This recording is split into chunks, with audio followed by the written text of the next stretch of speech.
Testing. Odi, can you hear us?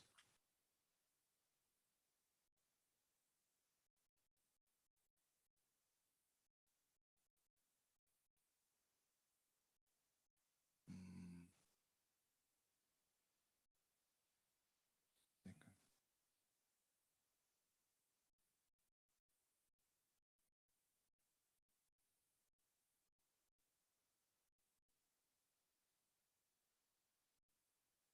He said now you're out.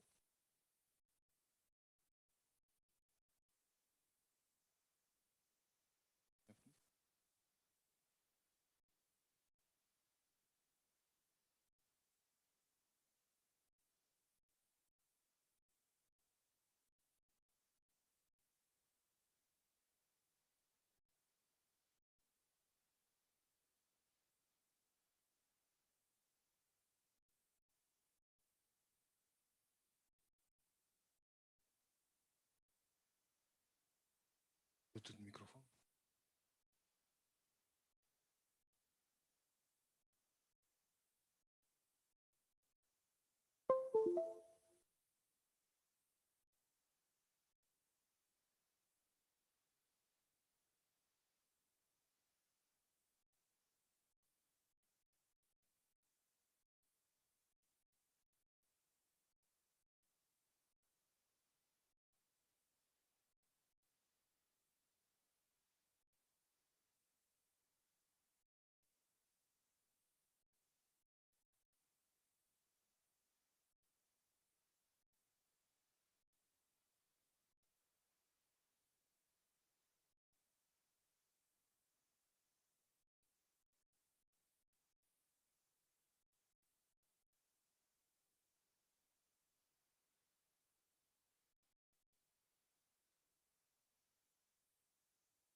Interpretation is there. I am meeting.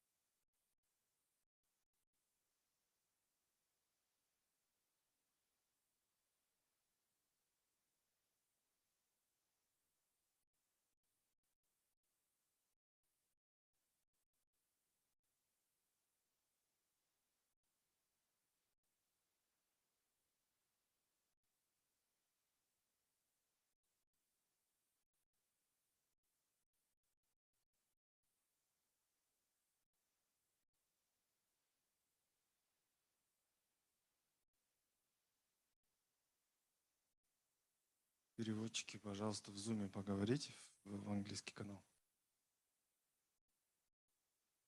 В Zoom, в английский канал.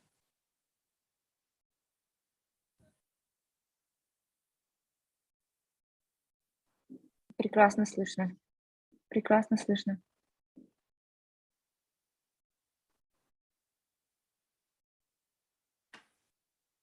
Слышно? Отлично.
Тест. А что-то громко.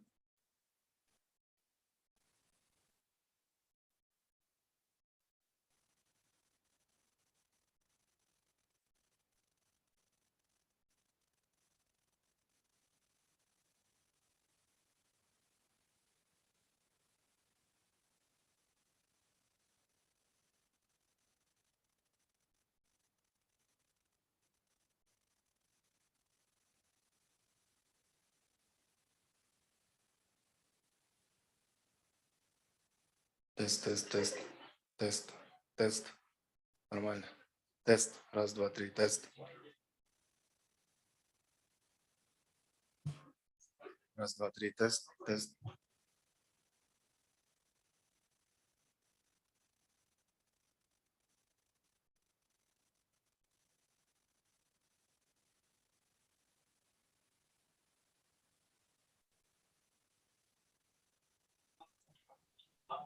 Hello.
Ага, всё.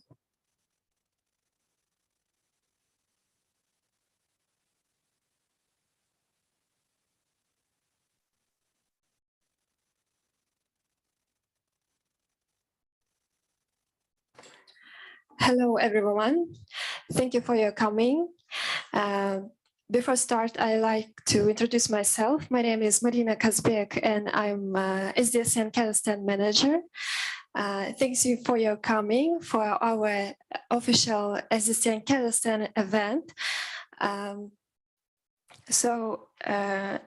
Let's start our SDSN launch. So first of all, I would like to welcome SDSN Kazakhstan Chair and Nazarbayev University President, Mr. Shigeo Katsu. Please, floor is yours.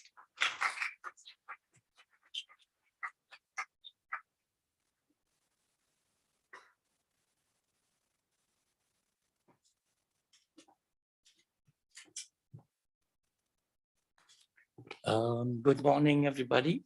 Excuse me, my voice is a little bit off because I caught a cold, but it is not COVID, so just to reassure you. And good evening, good night. Jeffrey, if you're in the States or wherever your locations are. And of course, also good day to Professor Wing T. Wu, the Vice President of the SDSN Network for Asia. It's a great pleasure for me to be able to address you today. I want to really welcome all the 18 members of the new network here in Kazakhstan. SDSN, as the name indicates, is a network to support the SDGs, the biggest international development agenda for 2030, as you know. I'm really pleased that today we have the formal opening session, because it's taken a lot of work, hard work, from especially colleagues such as Stefanos. Where is Stefanos? Okay, yes. Who has been sort of the single-handedly pretty much a driver of putting things together, convincing everybody and so on. I don't think I need to convince people of the importance of the the Sustainable Development Goals 2030, the Agenda 2030. As you all probably recall, it sort of started out at the beginning of the century with the Millennium Development Goals. And that then in 2014-15 got a real additional boost by creating the Sustainable Development Goals and getting it accepted through all levels of the United Nations. An important element, as we know, has been the higher level forums that every year now take place in July with the United Nations in New York. And of course, a key element in informing those discussions are the national voluntary reports and indicators. And again, to inform countries of where they stand, but also the overall debate, the Sustainable Development Support Network has been instrumental in creating what is now called the SD Sustainable Development Report that are now issued on an annual basis. Like many other of these global type of reports, be it the World Development Report by the World Bank, but importantly also the Human Development Report by the UN, it obviously goes into the elements of ranking. Now, we as universities sort of have a general skeptic attitude towards ranking, because we feel that rankings do not really do justice to the richness and the depth and broad coverage of learning, but also pursuit of new knowledge and dissemination that we're all engaged in. But rankings are also a fact of life, so obviously we have to participate. And I'm sure that therefore at the country level and global level, when it comes to sustainable development issues, and countries feel a little bit uneasy to be ranked as well there in that context. And those who are ranked at the top, and typically they tend to be the Nordic countries or some of the more European advanced economies, they may welcome it. And of course, those are ranked more towards the bottom, and those tend to be the LDCs, the least developed countries, the poorer countries.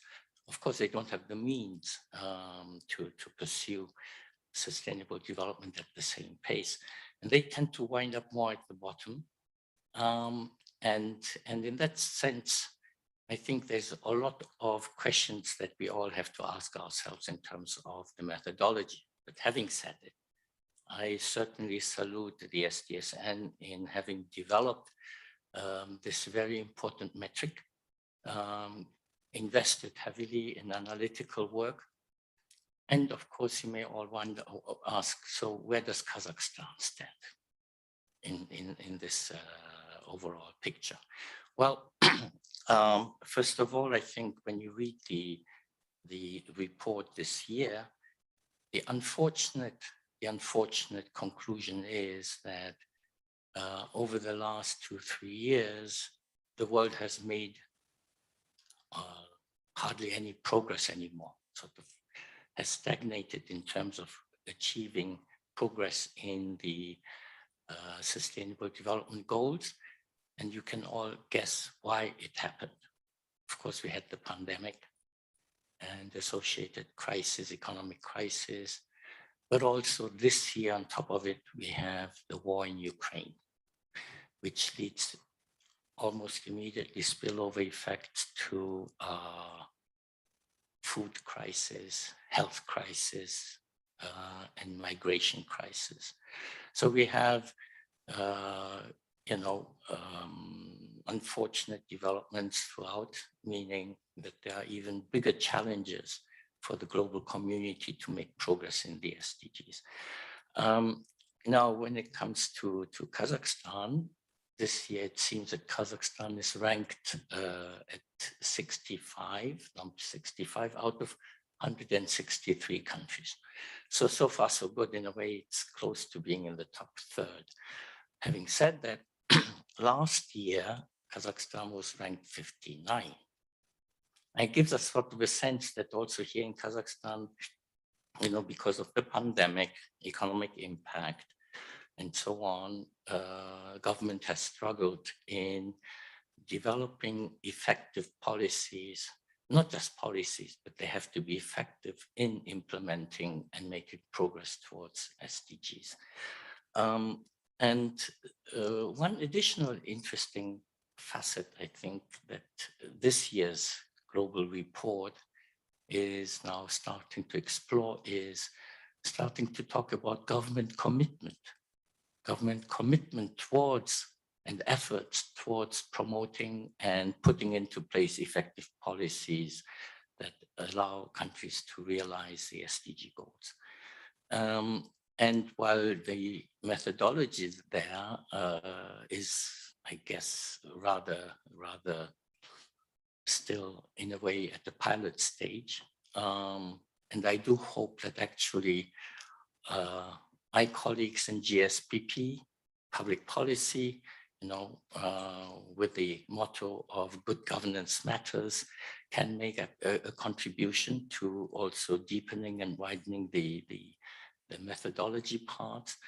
But overall, I think it's in a way, this commitment part is very important because you can see that increasingly countries with similar standards of development, those who make better progress invariably have higher government commitment to SDGs and buy-in.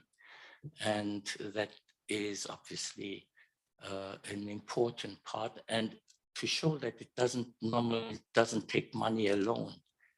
You have countries like Benin in Africa, and so that I happen to know, and other countries which are actually relatively poor, yet show very high commitment to SDGs.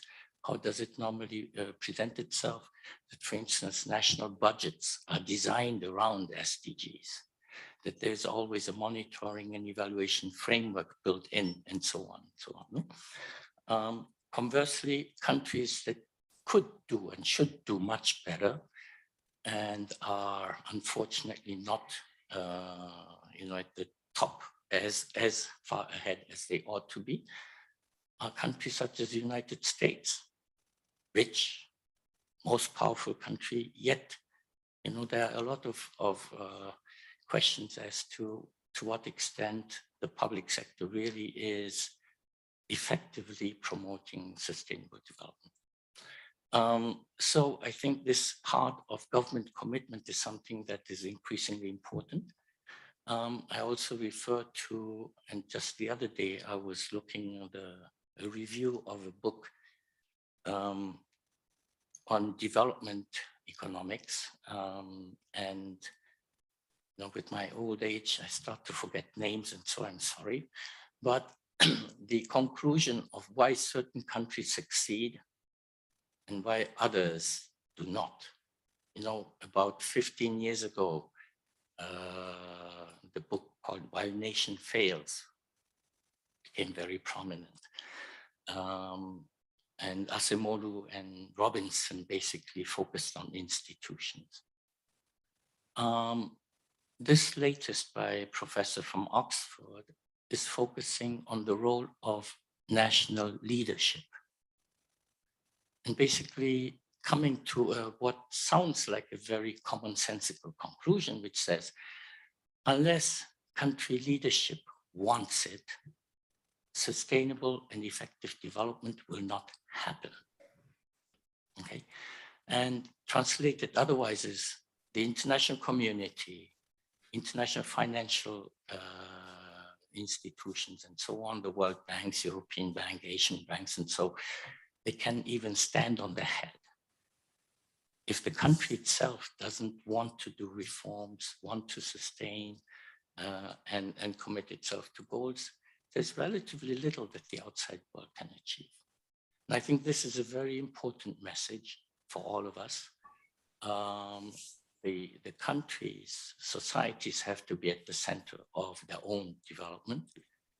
And, this new national and regional network of sustainable development support network here that we are launching together is going to be a very, very important element, both in terms of incisive analytics and recommendations, policy recommendations, but also creating public awareness and educating the public.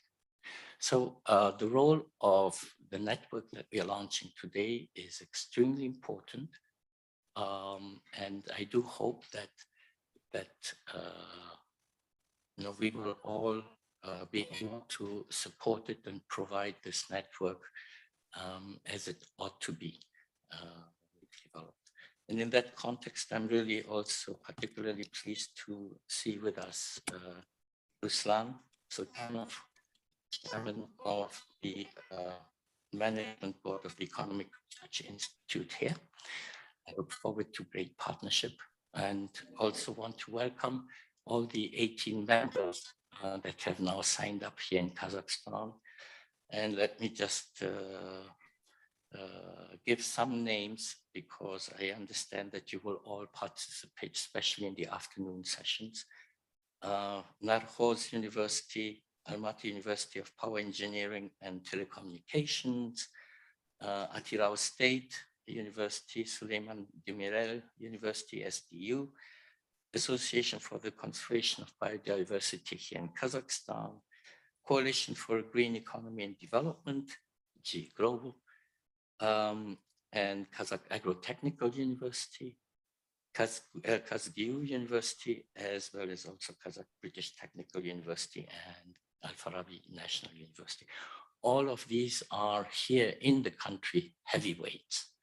Your views hopefully does count. And as I said, together, hopefully let's try to push our country's leadership towards supporting and implementing policies that are going to be supportive of SDGs. SDGs are maybe in our lifetime the most important goal that we can aspire to. And I count climate change and climate, related initiatives as part of it. And it also is the ultimate multi-sectoral or interdisciplinary challenge that we all have.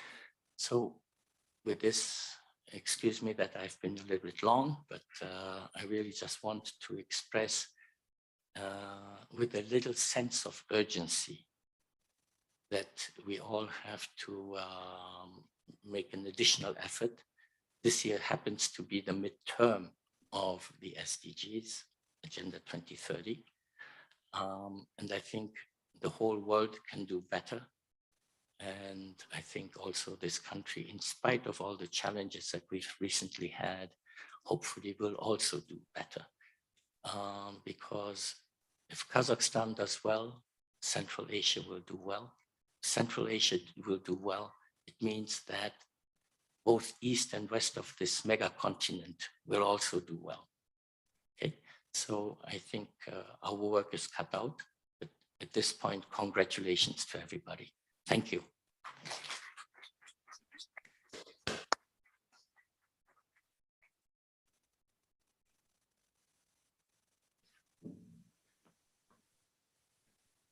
Thank you very much, Mr.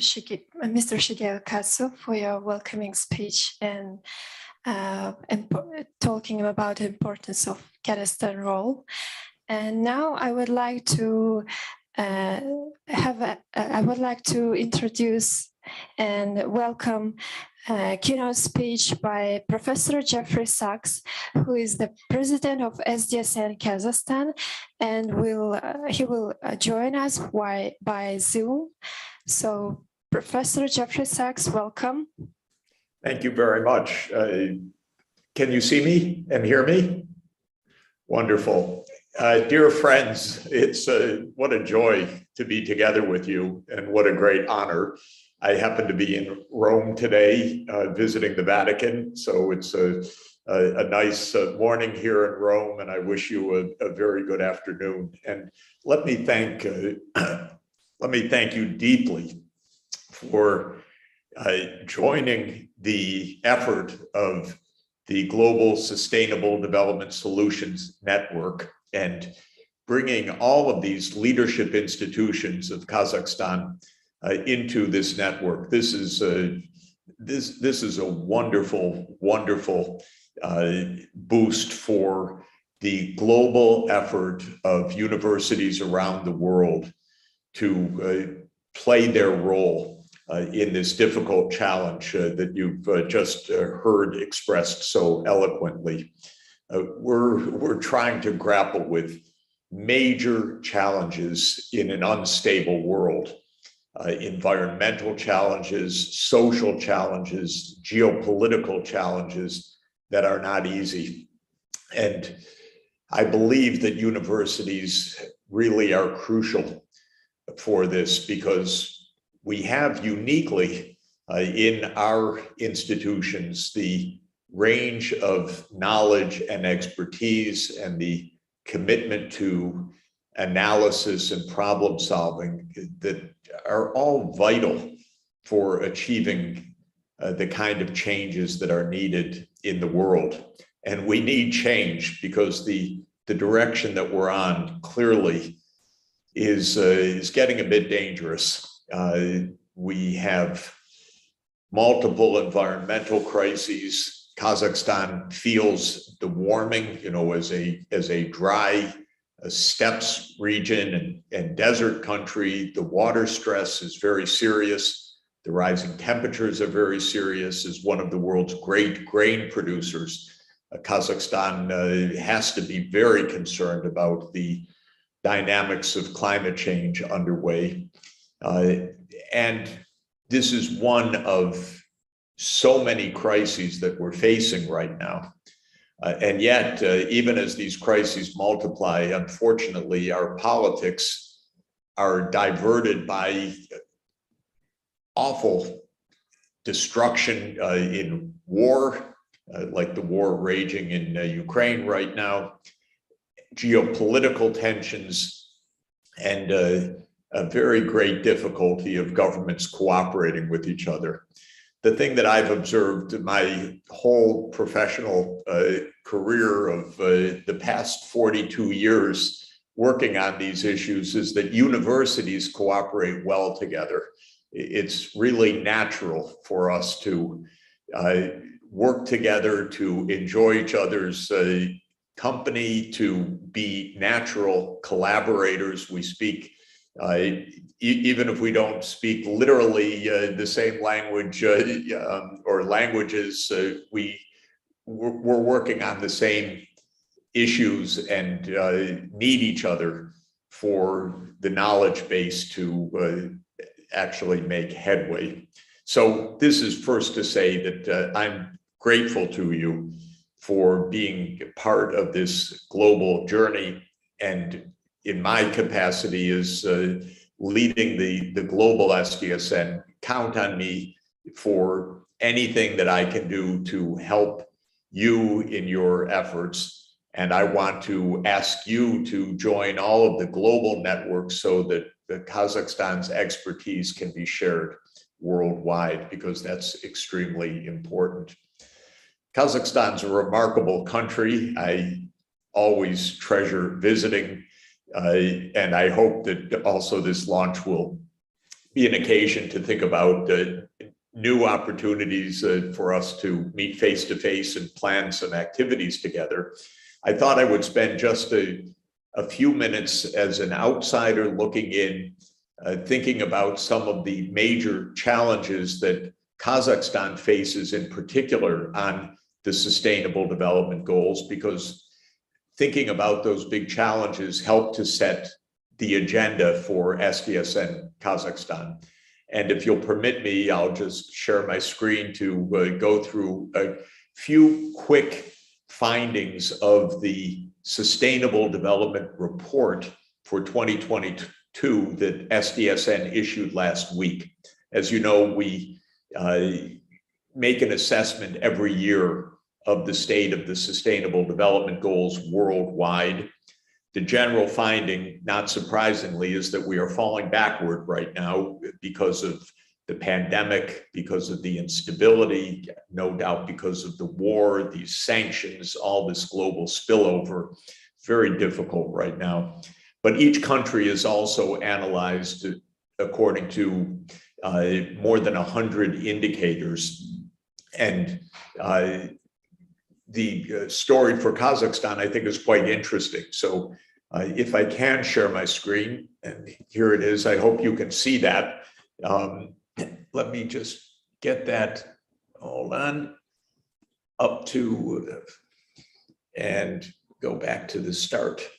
So the basic finding is that Kazakhstan has a respectable position of ranking 65th out of 163 countries on Sustainable Development Goals, but I know that you won't be satisfied with that position. We should look for Kazakhstan to rise in the rankings and, of course, to address the major challenges. We give a kind of report card. Green means that this is not a crisis area. Red, of course, are the crisis areas, and there are several for Kazakhstan. And then there are many indicators where Kazakhstan is somewhere in the middle, not quite on track for the SDGs, but also not desperate on the SDGs. Of course, let me note a major point. Kazakhstan is a bright green on the question of poverty. I hope this is right, but the official data show that Kazakhstan is not a country with suffering from absolute poverty, thank goodness, but it has a number of structural issues that obviously need addressing. And the ones that come out as the major flashing lights in the report are the following. Really six I found to be highlighted. One is sustainable agriculture. Second, education. Third is the energy question, which is obviously a fundamental question for Kazakhstan. Fourth is some strategy of economic development. Fifth, research and development. And sixth, sustainable land use. And let me just quickly mention these areas. First, as you know, Kazakhstan's grain production is one of the largest grain harvests in the world, one of the most important countries for producing wheat and other grains, but yields are chronically low. This is a question of soils, water availability, and so forth. The data show rather low yields, rather high nitrogen inputs, so a lot of nitrogen runoff, and questions about, therefore, the efficiency of cereal production, with a lot of question marks about the future because of the warming and drying climate. So the sustainability of Kazakhstan's crucial agriculture is obviously one major research topic for us. Second big topic is SDG 4. I think strategically, perhaps the single most important topic, and that is the quality of education. Kazakhstan has a good education coverage, but the quality of education needs to be improved, at least according to the international comparison scores that the OECD maintains. So as you probably know, in the most recent global wave of testing, Kazakhstan was not at the bottom of the 80 countries tested, but well below average. This is true in reading, mathematics, and science. From my experience, and I think a lot of economic evidence, of course, the quality of skills and education in the population is probably the single most important variable for long-term economic development. So universities obviously have a huge role to play in curriculum design, in teacher training, in analyzing the education process, in trying to determine how to raise the performance of education across the different domains. And I would like to suggest this for one of the research topics for SDSN Kazakhstan. The third area that is quite obvious, Kazakhstan is a hydrocarbon superpower in a world that needs to decarbonize. So the whole question of the future of the energy system is a paramount issue. And this is an issue not only for Kazakhstan, it's obviously an issue for Russia, it's an issue for the Gulf countries, the countries of North Africa. You see a lot of countries in red, also the United States, completely the same. We are the fossil fuel producers of the world. We have very low penetration of renewable energy in the total energy mix. Carbon emissions per capita are very high in Kazakhstan, as they are in the United States. And we're in an era where we are supposed to be decarbonizing. Sometimes it seems we're faking it, but as we fake it, it just means that the climate crisis is getting worse and worse. My own view is that we actually will decarbonize globally because we have to, because the warming will create such a global crisis that even the hydrocarbon countries like Kazakhstan, the United States, Russia, Saudi Arabia, and others will have to make the transition. So I think it's quite obvious that one of the major issues for SDSN Kazakhstan, as it is for the whole world, is what to do about the energy transformation. There are a lot of questions. Could Kazakhstan's hydrocarbons be used sustainably? Could you combine the hydrocarbons with carbon capture and storage? What are the alternatives for renewable energy mix? Certainly Kazakhstan's got lots of sunshine, lots of wonderful solar potential. It's got wind potential. It's got hydro potential. What kind of energy mix makes sense? And what kind of policy framework can lead to the transformation from a very high rate of carbon dioxide emissions to a decarbonized economy in relatively short order? It's not a simple question for a country that has an economic base in hydrocarbons. It's a very, very difficult question, but I think it is a paramount question for us in working on the Sustainable Development Goals. When it comes to economic development, I think, excuse me, the idea that Kazakhstan is the great hub of Eurasia is my view, that Kazakhstan is the great link of Europe and East Asia, and with all of the history of playing the role of that link for millennia, actually. But now with the 21st century transport systems, fast rail, new kinds of autonomous trucking, China's Belt and Road program, I feel, is extremely important for Kazakhstan and for Europe. Europe has a new global gateway program. One of the things Kazakhstan might do is help to bring the global gateway and the Belt and Road Initiative together. You know,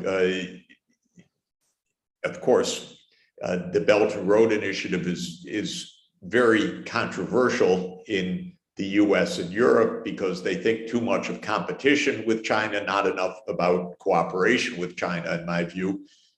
I would like to see a Eurasia-wide cooperation, and that means linking Europe's global gateway programs with China's Belt and Road Initiative, and Kazakhstan is, of course, the great bridge, the literal land bridge for East and West Eurasia. And I hope we could study this question a bit.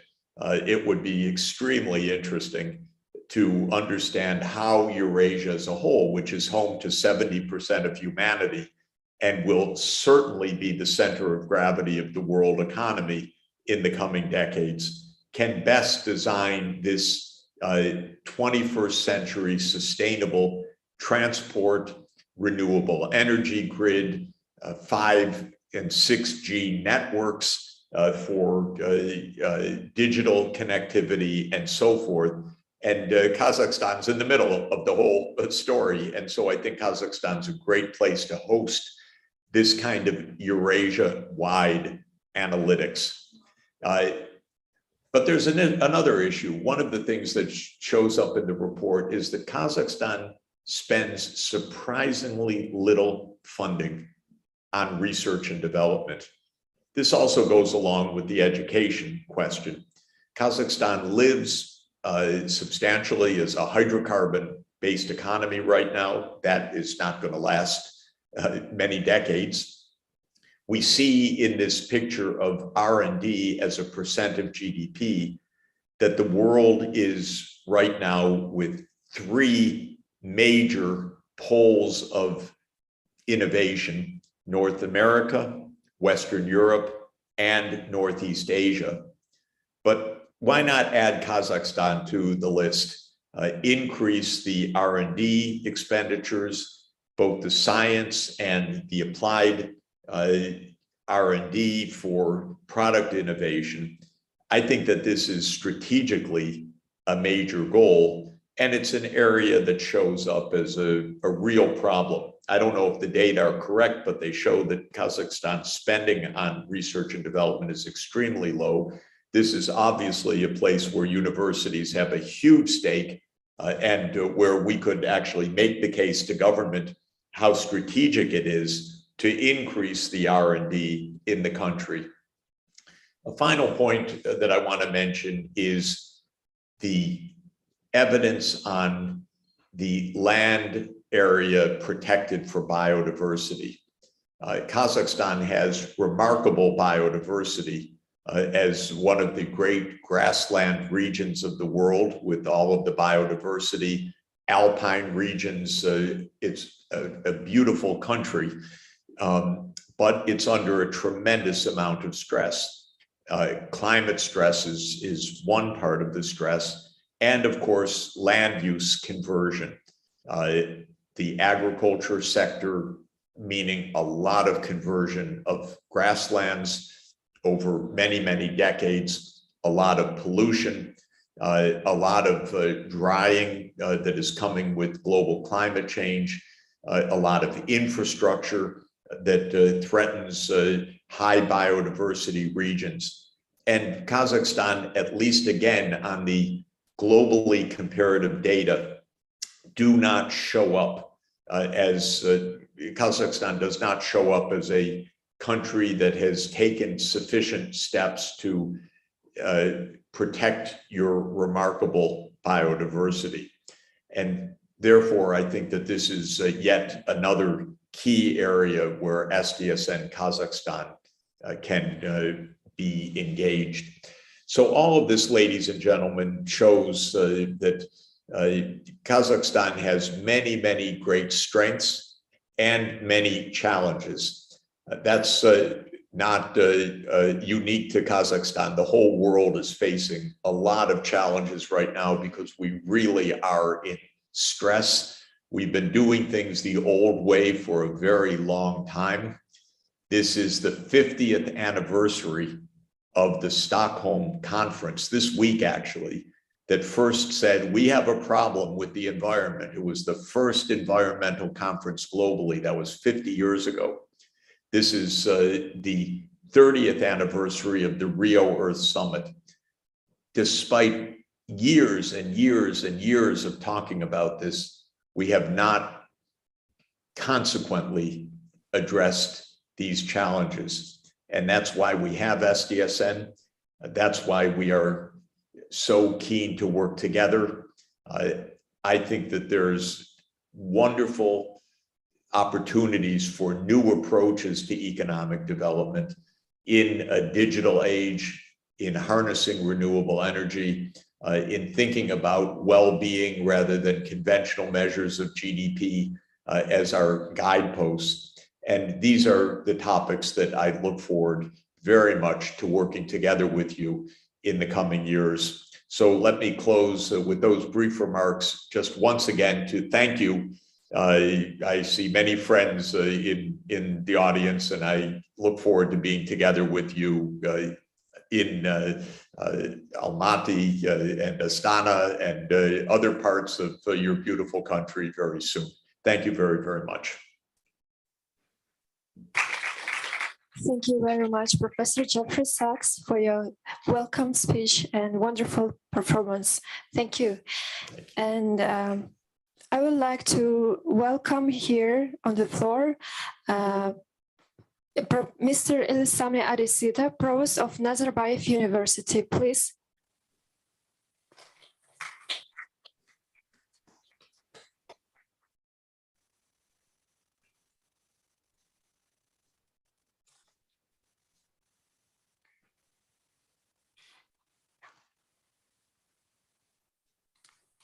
Thanks. Dear colleagues, Committee Aristetie, dear important guests, Kimbati Konakta, dear friends, Committee Dosta, who are present here in this hall and also those online.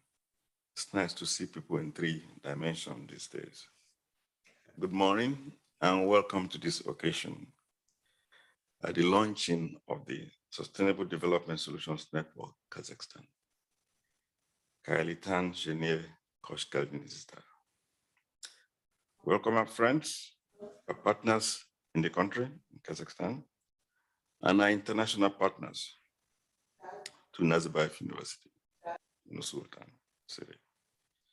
A big welcome to our previous speaker, Jeffrey Sachs, and also to Dr. Wing-Thi Wu, the Vice President of for SDSN Asia. Let me just mention a few things. Some of the essentials for NU as an international research university are academic and research excellence, and how the resulting outcomes can be channeled positively to impact society. We are proud to be a member of the UN SDSN, and in particular to host SDSN Kazakhstan, which, as you can read in your handbooks, is a platform to improve research and educational activities on sustainable development goals in Kazakhstan and Central Asia. On the thematics of our own thematic research thrust for NU, in which we conduct multidisciplinary activities. One, socioeconomic transformation and human capital development, intelligent systems and human-machine interface, health and well-being, advanced materials and emerging technologies, and the last thematic theme is energy, natural resources, and environment.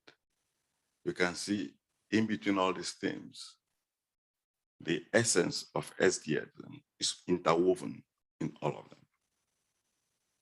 So within this framework, our faculty and students are involved in various activities related to the UN Sustainable Development Goals.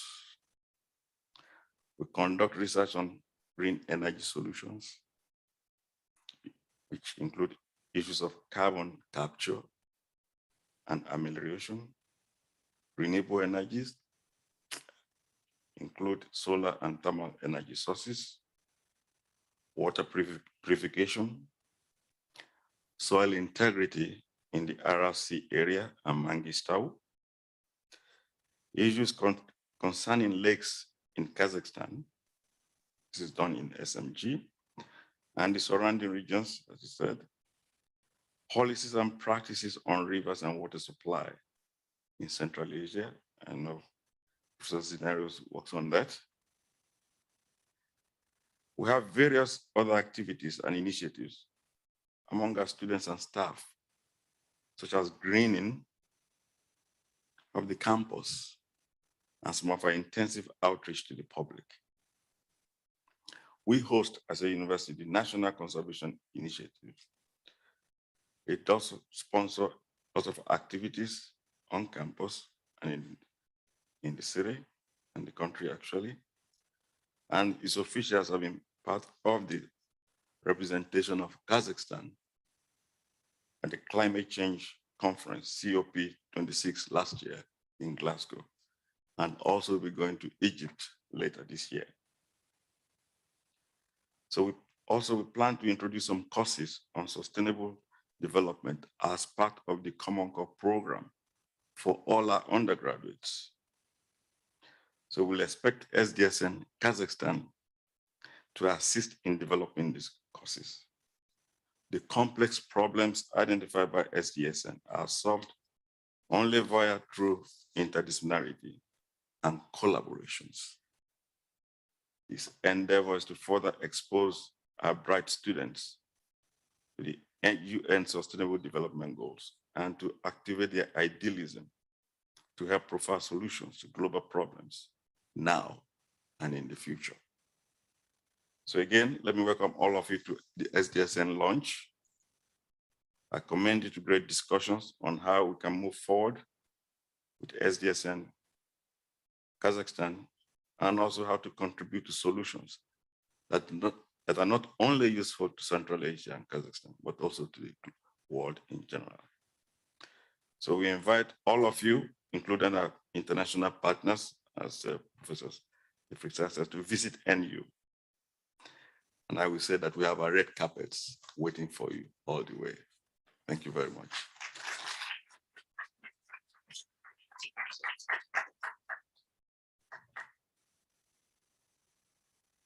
Thank you very much. And now I will welcome Mr. Weng Tai Hui, Dean of Graduate School of Public Policy, Nazarbayev University.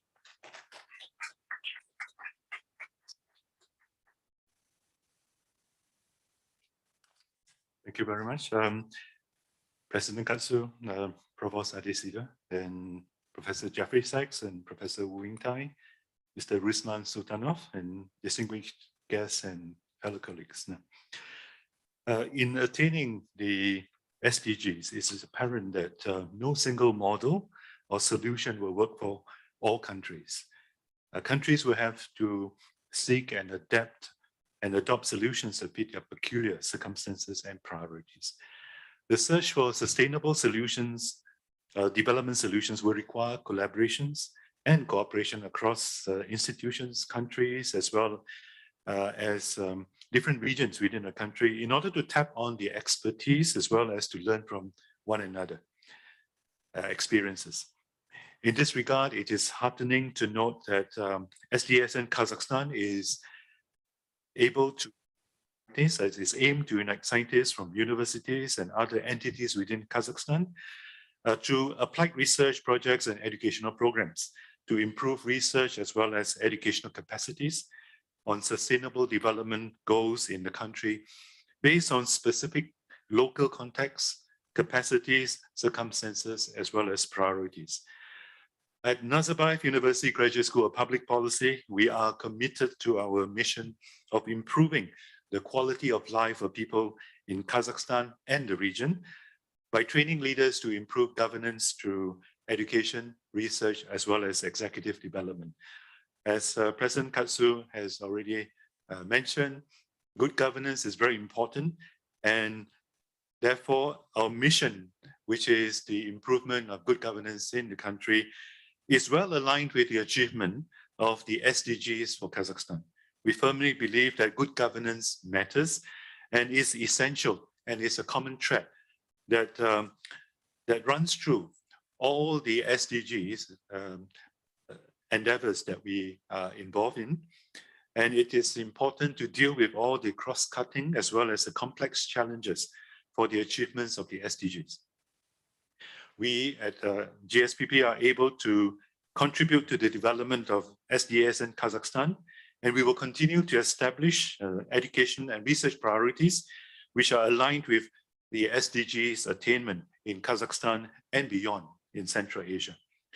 We recognize that there is an increasing demand for research and educational activities on the SDG in Kazakhstan, and we'll contribute to this by networking with the national institutes, the state agencies, the private entities, the civil society groups, as well as international experts. We are therefore a very strong supporter of SDSN Kazakhstan and believe that it could become the main hub for research and educational activities for sustainable development journey of Kazakhstan. So in this regard, I would like to thank once again my colleague, Professor Stefanos Zeniouras, for the effort that is put in launching and making possible SDSN Kazakhstan. And we look forward to collaborations with existing as well as new SDSN Kazakhstan members and the wider SDSN community. So thank you very much.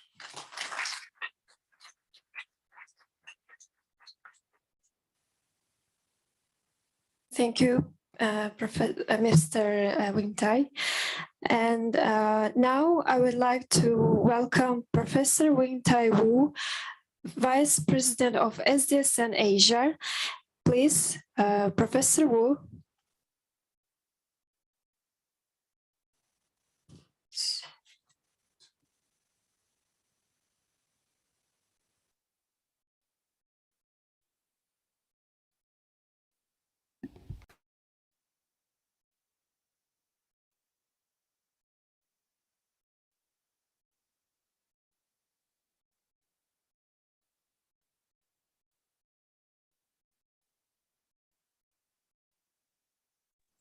Professor Wu, your mic is off.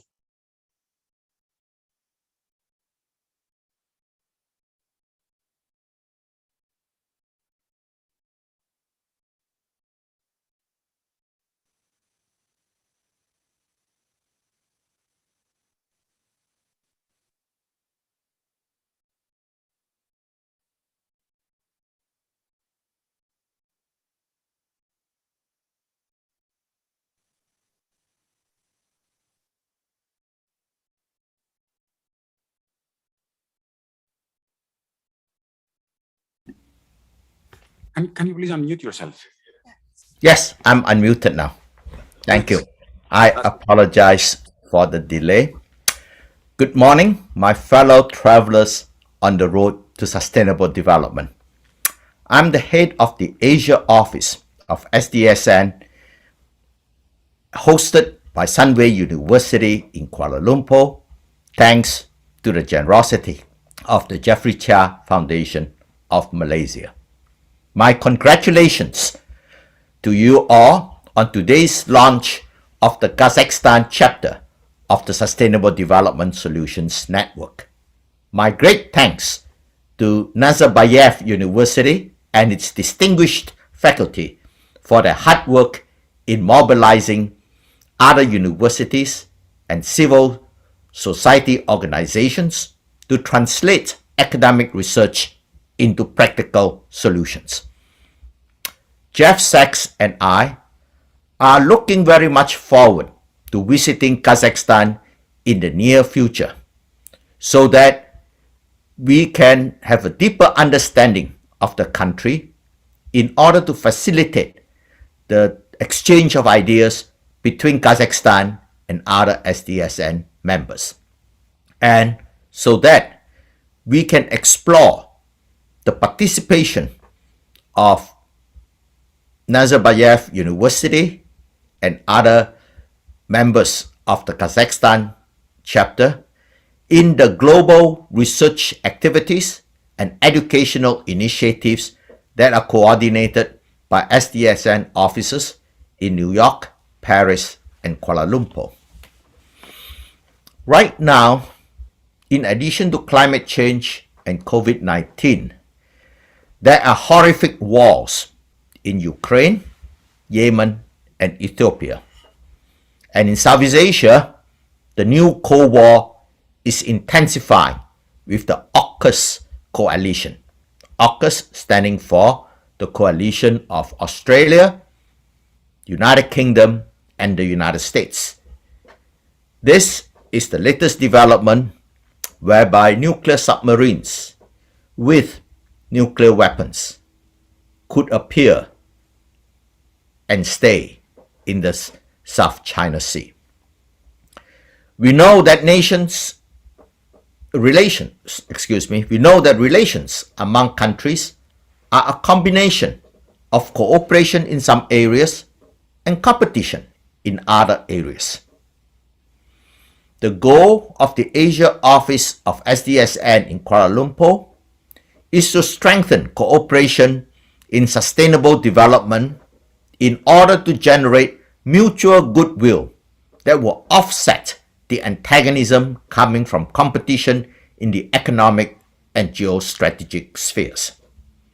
In practice, SDG number 17, international partnership, nearly always plays the role of catalyst in the achievement of the other 16 SDGs. The present COVID-19 catastrophe shows very well the overwhelming importance of SDG number 17, international partnerships. This fact was clearly demonstrated in 2021 when The Lancet, the leading medical journal in the world, decided to form the Lancet COVID-19 Commission to investigate the pandemic disaster of the last 2 years. The Lancet did not appoint a medical doctor to be the chairman of the COVID-19 Commission, but instead, the Lancet appointed one of our previous speaker, Jeffrey Sachs, to be the chairman of the Lancet COVID-19 Commission. And Jeffrey Sachs, as we all know, is an economist in training and not a medical doctor. The Lancet's selection of Jeffrey Sachs as the chairman of the COVID-19 Commission reflects the fact that the COVID-19 pandemic was not primarily a medical problem. COVID-19 was not a serious challenge to medical science because medical science took less than 12 months to come up with 4 effective vaccines for mass inoculation. The key failure in handling the COVID-19 pandemic was that the poor countries could not vaccinate their populations quickly enough, hence resulting in the appearance of the Delta variant in India, and then the Omicron variant in South Africa. In short, the failure in international cooperation in fighting COVID-19 is what that is keeping the pandemic so virulent after more than 2 years. In the case of COVID-19, the failure of the rich countries to understand their own long-term self-interest was the cause of the failure in international cooperation.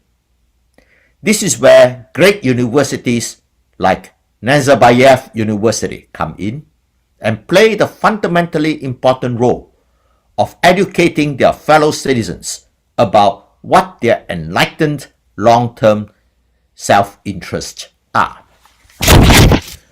The war in Ukraine, mentioned by President Shigeo Katsu, is another case of failure in international cooperation. Geostrategic rivalry is the cause of the failure in international cooperation in this case. The same phenomena of geostrategic rivalry is now causing a proliferation of competing regional organizations in Southeast Asia. In January 2022, the Regional Economic Association of 15 countries, RCEP, came into force. RCEP, RCEP, stands for the Regional Comprehensive Economic Partnership. RCEP has China as its biggest member, but both the United States and India are not members of RCEP. About 2 weeks ago, on May 23rd, 2022, a new regional organization of 14 countries was established. It was called IPEF, IPEF, the Indo-Pacific Economic Framework. United States and India are members of IPEF, but China is not a member. ASEAN stands for the Association of Southeast Asian Nations, is now facing the temptation of splitting into two geostrategic camps. The good news I can report to you is that a united ASEAN will be able to enforce the acceptance of its neutrality by the United States and China. A united ASEAN can ensure that the battleship groups of both sides can pass through the South China Sea but not stay there. Furthermore, a united ASEAN will also be able to combine the Belt Road Initiative of China and the Indo-Pacific Economic Framework of the United States to accelerate the progress of ASEAN on the 17 SDGs. In conclusion, I'd like to note that Kazakhstan faces many of the same difficulties that ASEAN is facing in achieving the SDGs. It appears to me that Kazakhstan and a united Central Asia can combine the assistance packages from competing rivals to accelerate their progress in the SDGs. The Asia office of SDSN is looking forward to supporting the work of the Kazakhstan chapter in promoting the entrenchment of sustainable development practices in everyday life. I wish the Kazakhstan chapter every success in its educational initiatives and scientific research projects. And you can count on my office, the support of my office in every way. Thank you very much and congratulations. Thank you very much, Professor Wu. And now I would like to welcome our keynote speech by Ruslan Sultanov, Chairman of Management Board of Economic Research Institute of Kazakhstan.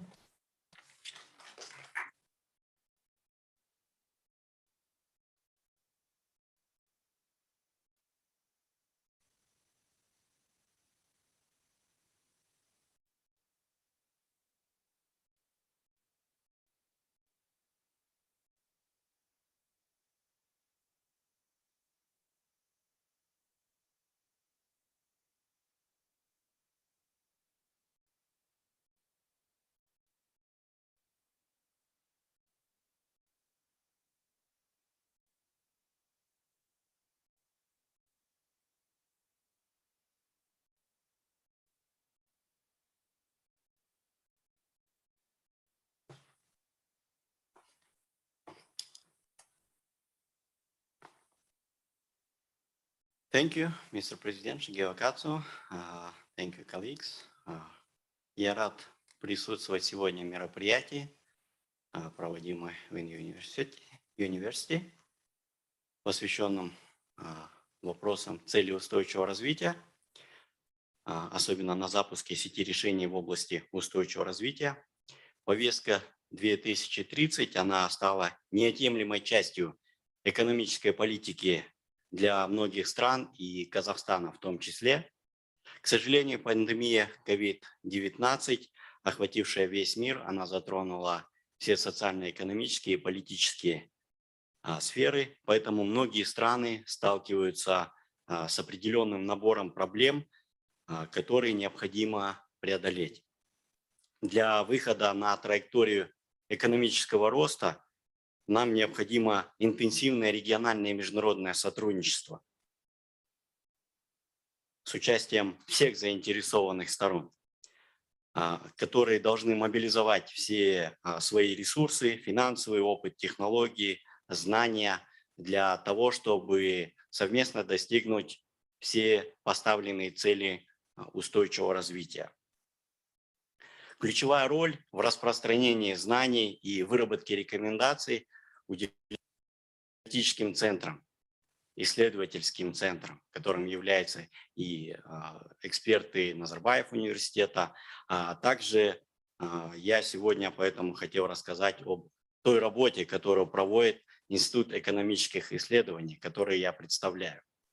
Наш институт – это научно-исследовательский институт, являющийся ведущим институтом, изучающим проблемы развития экономической системы. Нам уже более 60 лет, буквально в мае исполнился 61 год с момента создания нашего института. Мы в прошлом году заняли 6-е место в пенсильванском рейтинге среди стран Кавказа и Центральной Азии, среди аналитических институтов. Основными нашими направлениями деятельности являются вопросы макроэкономических исследований и прогнозирования, вопросы развития регионов, региональные исследования и вопросы развития предпринимательства. Мы активно участвуем в разработке различных государственных программ и многих законопроектов. У нас особенно выстроена активная система сотрудничества с различными международными организациями. Мы активно работаем с ПРООН, Всемирным банком, фондом ЮНИСЕФ, ФАО и другими экспертными организациями международными. Активно развиваем сотрудничество с гражданским сектором, работаем со многими организациями, с бизнесом и, естественно, с государственными органами и различными институтами, учеными нашими. В качестве одного из примеров сотрудничества я назову совместную нашу работу с ПРООН. Мы 2 года назад провели большую исследовательскую работу, в рамках которой мы подготовили исследование по партнерству для создания национальной платформы по целям устойчивого развития. В рамках этой исследовательской работы нам была передана арт-инсталляция от ПРООН, которую как раз готовили люди, в том числе нуждающиеся в поддержке в рамках цели устойчивого развития, уязвимые слои населения. Эта арт-инсталляция представляет собой 17 объектов, каждый из которых посвящен конкретной цели устойчивого развития и что необходимо делать. В прошлом году мы провели первую выставку, мы ее выставили в столичном аэропорту. В прошлом году эта же инсталляция была на гражданском форуме и была презентована на гражданском форуме, проходившем в Алма-Ате, и в последующем она была выставлена у нас в музее Костеева и в ряде университетов города Алма-Аты. Также мы активно работаем с международными организациями в части рейтингов. Мы являемся официальным партнером международного рейтинга IMD в Казахстане, а также секретариатом Национального контактного центра ОЭСР. Если говорить о той работе, которая проводится в рамках цели устойчивого развития, то мы являемся рабочим органом действующего комитета по мониторингу по целям устойчивого развития. Это комитет действует при Министерстве национальной экономики, куда входят все государственные органы. Здесь также осуществляется работа по всем 5 основным направлениям по целям устойчивого развития. Это люди, процветание, планета, мир и партнерство. И особое внимание уделяется вопросам мониторинга и статистики. Если говорить уже коротко по тому, что именно делается, то я приведу несколько примеров нашей работы в рамках цели устойчивого развития. Например, по направлению процветания здесь у нас в первую очередь это вопросы макроэкономических исследований и прогнозирования по тем рекомендациям и нормам, которые готовятся правительством, администрацией президента. Наши расчеты и прогнозы, они используются уже в принятии тех или иных политических решений. Особое внимание мы уделяем вопросам стратегического планирования. И здесь мы работаем с государственными органами по вопросам методологического сопровождения разрабатываемых документов. Особенно мы задействованы в процессе мониторинга действующих государственных программ, национальных проектов и концепций. Следующий блок – это очень важно, это совершенствование регуляторной политики в сфере предпринимательства, в том числе вопросы социального предпринимательства. И отдельно я, наверное, остановлюсь на вопросах исследования подходов внедрения ЦУР в стратегическое бюджетное планирование. Это большая работа нами проводилась и совместно с международными экспертами. Как раз вопрос заключается в том, чтобы интегрировать бюджетирование целей устойчивого развития в бюджетный процесс посредством инструмента быстрой комплексной оценки. Отдельно мы в прошлом году большую работу проводили по оценке финансирования целей устойчивого развития. В прошлом году мы такую работу проводили, в этом году ее продолжаем. Здесь мы по нашему анализу мы видим, что в среднем за период 2016 по 2019 год на финансирование целей устойчивого развития уходило порядка 55% всего ВВП. Преимущественно это расходы государства.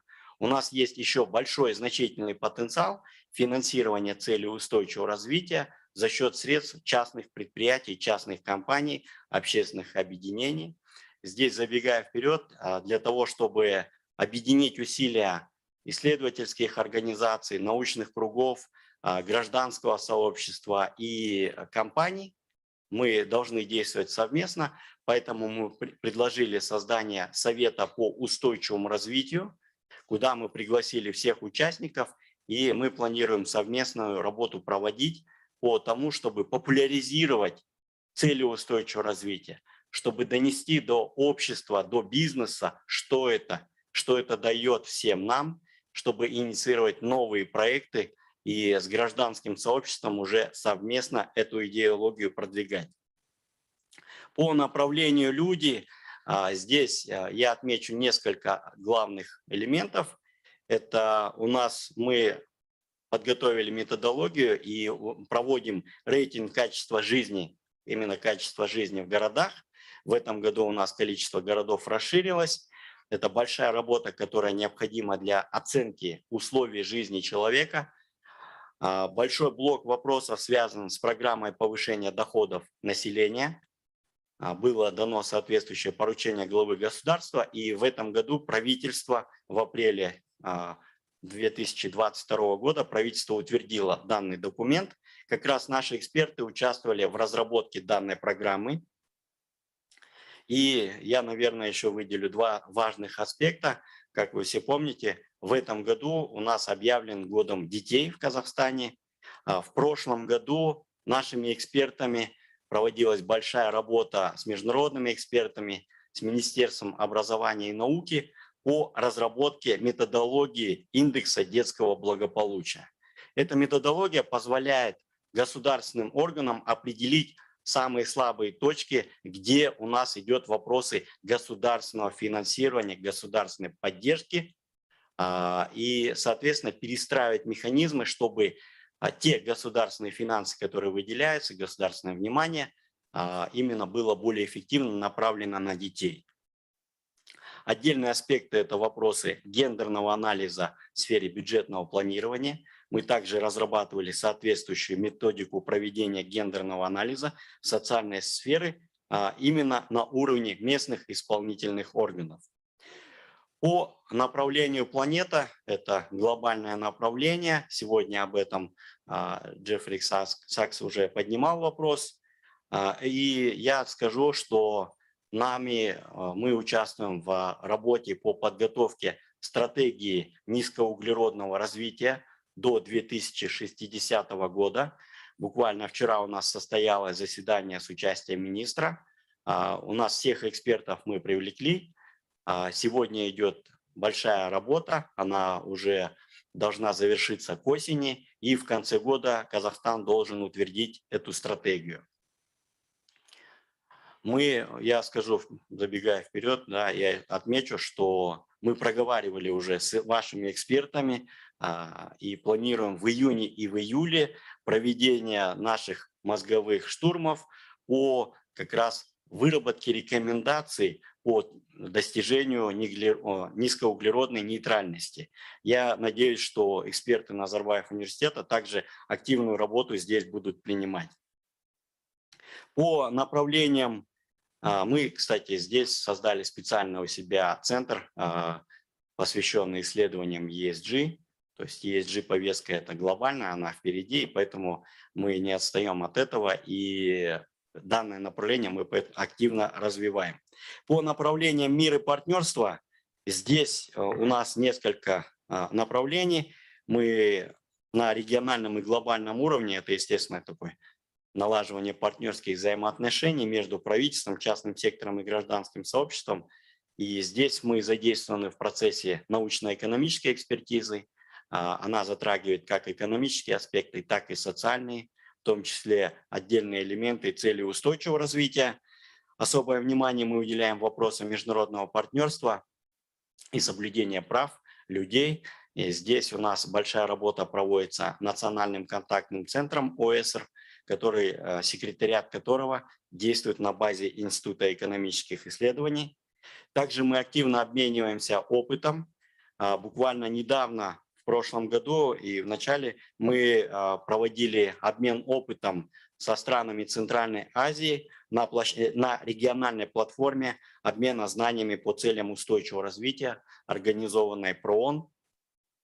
И здесь мы уже, конечно, обсуждали те проблематики, с которыми Казахстан столкнулся, те успехи, те проекты, что можно сделать для стран, чтобы максимально эффективно достичь поставленных целей. Большая работа, наверное, итогом каждые 2 года заключается уже в добровольном национальном обзоре. Казахстан впервые на политическом форуме ООН высокого уровня в Нью-Йорке в 2019 году презентовал добровольный национальный обзор. И в этом году, в июле, также будет презентован уже второй добровольный национальный обзор, в котором эксперты наши участвуют в работе. И это большая работа, которая показывает о том, что делается в Казахстане и какие проекты реализуются по достижению целей устойчивого развития. Уважаемые участники мероприятия, в предстоящий период до 2030 года после пандемии, в свете происходящих глобальных перемен, оно требует объединения всех усилий для достижения цели устойчивого развития. Есть много мнений о том, насколько они сегодня актуальны, но, на мой взгляд, эти меры, эти поставленные цели, наоборот, приобретают особую актуальность.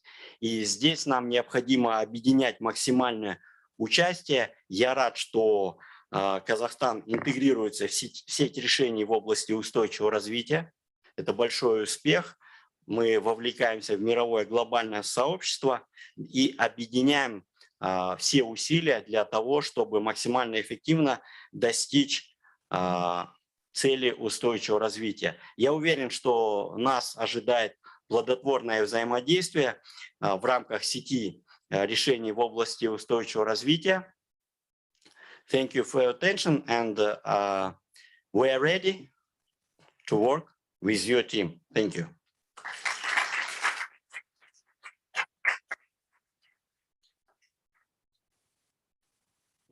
Thank you very much, Ruslan Sultanov. And now we have a lunch break until 1 p.m. But I'd like to ask you be back after the lunch because we have panel session with SDSN Kazakhstan members. Thank you.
тест.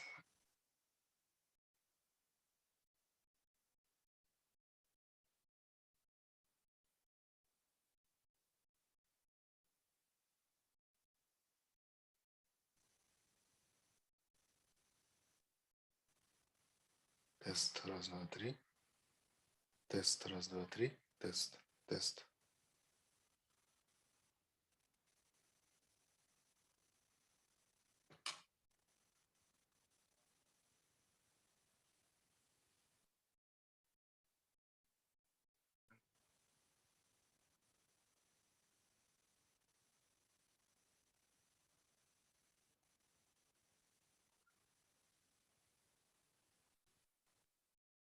Тестинг.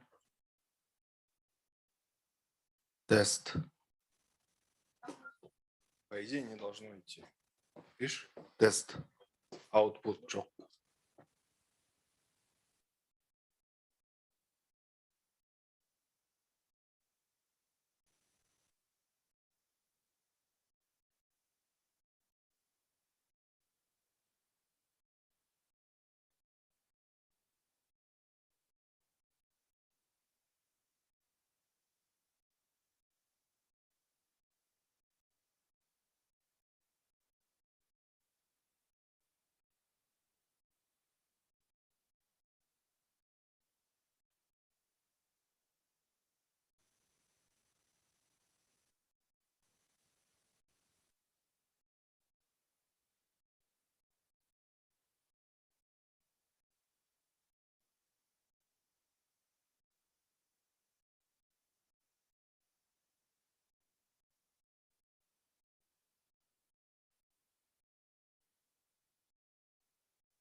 Тест, тест. Раз, два, три. Тест. Тест, тест. Раз, два, три. Раз, два, три. Тест, тест. Раз, два, три. Раз, два, три. Раз, два, три. Тест.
Тест. Раз, два, три. Тест.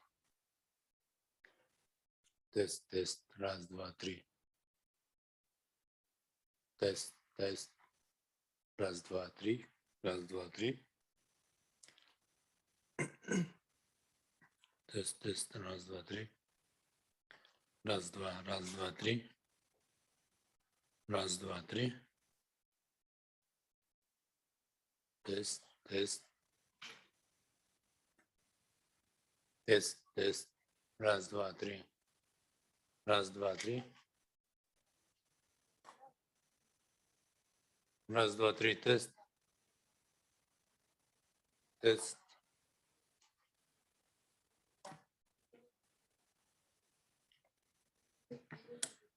Раз, два. Раз, два, три.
Should I start? Should I start?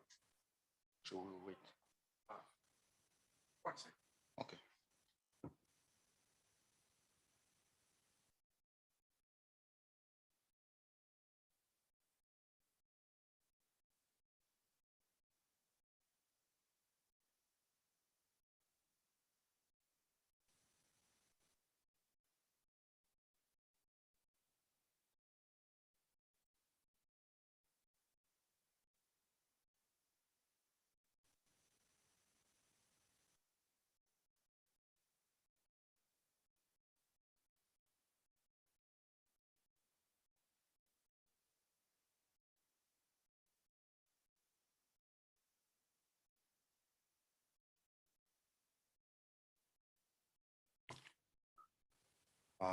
Dear guests, welcome back to second half of our event. Let me introduce myself. My name is Ablay, and I'm also an SDSN network manager here in Kazakhstan. So in the second half, I'll facilitate this event, and for now, we'll have a panel session for 3 tracks: education and partnership, land, water, and communities, and finally for energy and climate. So the moderator for this session will be Brendan Dupre, Director of Sustainable Kazakhstan Research Institute, Narcos University, who will introduce the rest of the panelists and give the floor for you. Brendan, please. Thank you. So just a few kind of housekeeping things before we start. Is that there's 3 sections, but the sections will be split up into 4. So first we'll talk about education, then land, water, and communities. Thirdly, energy and climate. And then finally, we'll have a round of questions for partnerships. For all the speakers today, when I ask questions, feel free to answer either in English, or if you're more comfortable in the Russian language. I think there's no Kazakh translation today, but at least if you can answer in English or Russian, it would be appreciated. And I will answer or facilitate in English. So also, it's very important to say before we start that we had some very good introductions from international experts in the field of sustainable development.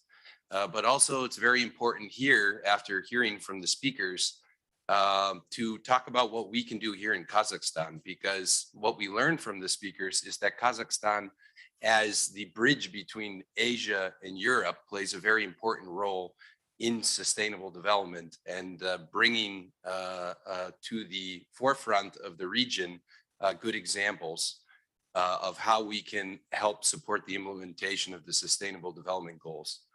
And also, we heard from our experts in the beginning of the session about the role of universities, and that universities are a very important driver, partnering both with the public and private sector in helping support the implementation of the SDGs.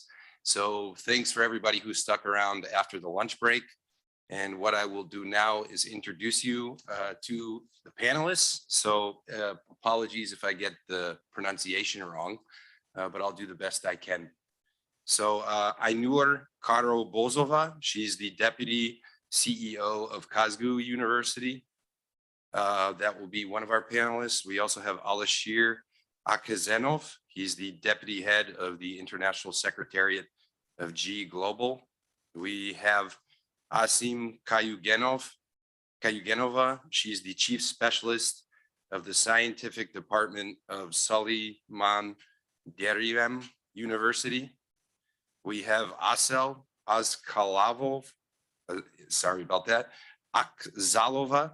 She's the head of international project group, coordinator of SDG Center for Kazakh British Technical University. We have Medina Tayukelova.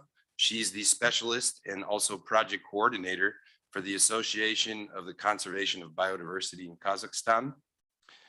We have Mansia Esemanova. She's the head of the Department of Ecology at Atarau State University. Sultanat Meryamova, apologies if I mispronounced that. First name I already know, so I'm sure that that was correct. She's the head of the Department of Ecology. Oh, no, wait, sorry. She's the director of the Center for Development of International Cooperation and Multilingual Education at Kazakh Agro-Technical University. And finally, last but not least, we have Zhana Suimbayeva. She's the chief specialist of the Department of Science and Commercialization, Almaty University of Power Engineering and Telecommunications, named Gumarbek Dayoev. Apologies for the mispronunciation of the last name. So anyway, as you can see, we have a very, very high-level panel of specialists, national specialists here in Kazakhstan, who will be providing us with very important insight and contribution to the SDSN network, and looking forward to their insights and contribution in the panel sessions that we will begin now. So also what I would like to say before we start for our panelists is to, when we ask these questions, please think about it in your personal experience. Some of the projects that you have been engaged in, maybe some of the curricula you have developed or courses you teach, anything that's related to your personal experiences should be interlinked with the answers to the questions that I'm going to ask.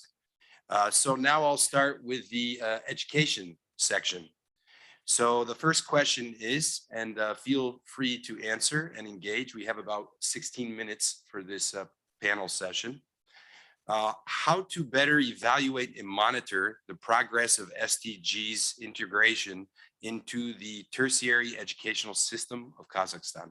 Please, I open the floor to comments.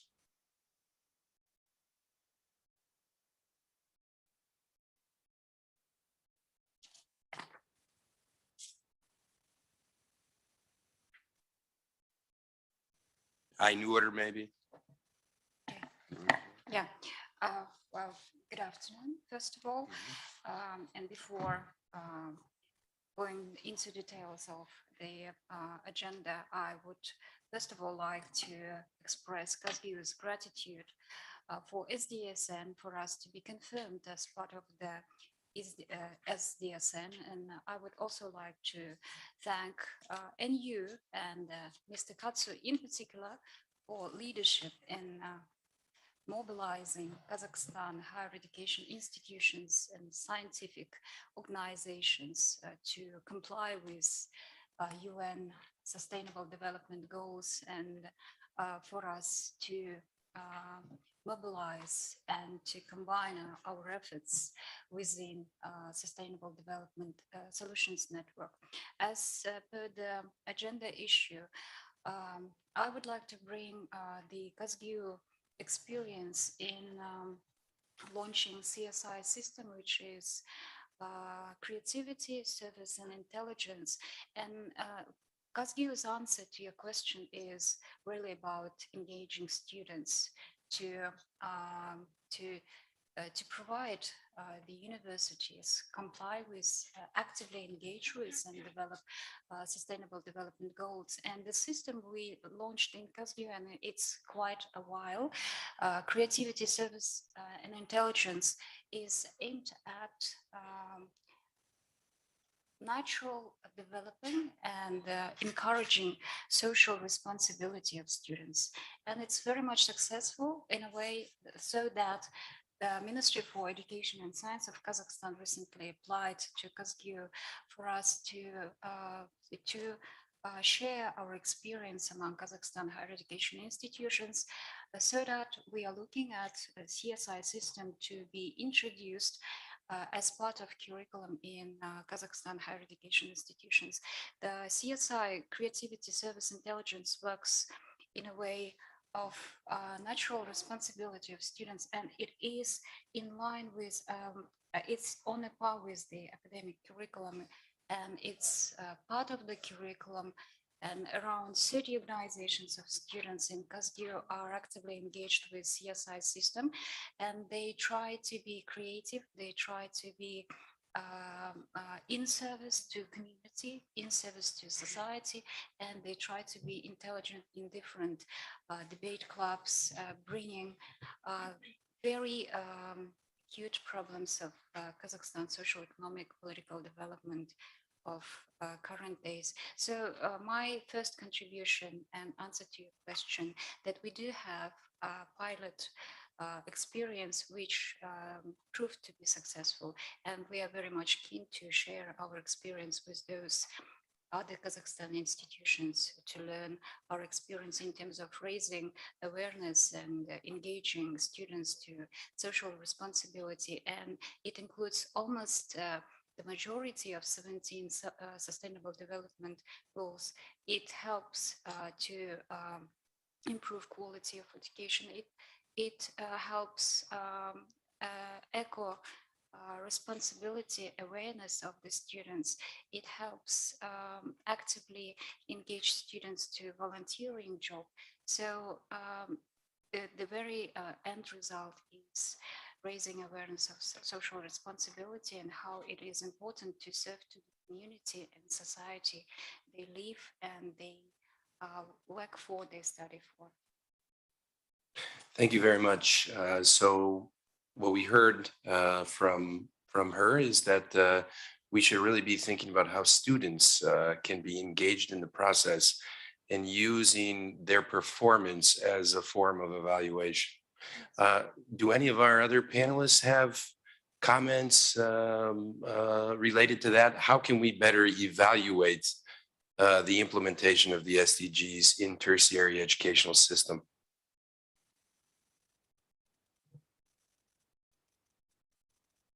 If not, we can move on to the next question, which is what strategies need to be considered to increase the competitiveness of universities and research centers towards sustainability-related science?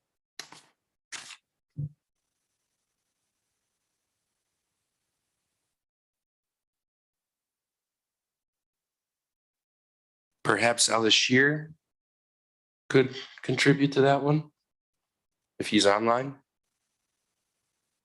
Oh, sorry, apologies. Yeah, I'm sorry.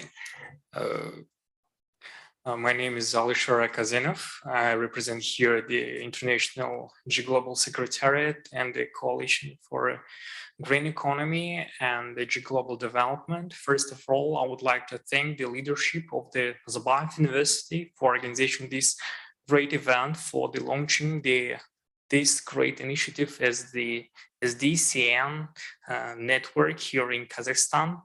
Our organization is a public institute which was founded in 2014.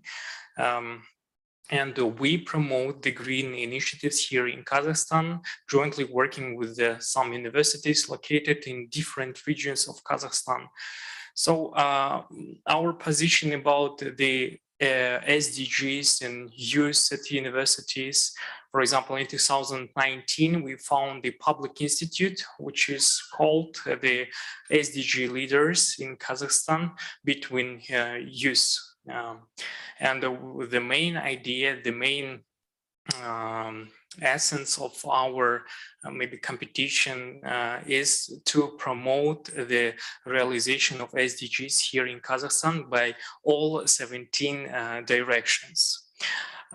In order to precise, we work closely with the different universities as the Eurasian National University, Kazakh Agro-Technical University, Kazakh National University in Al-Farabi, and all students from these universities know very about the SDGs.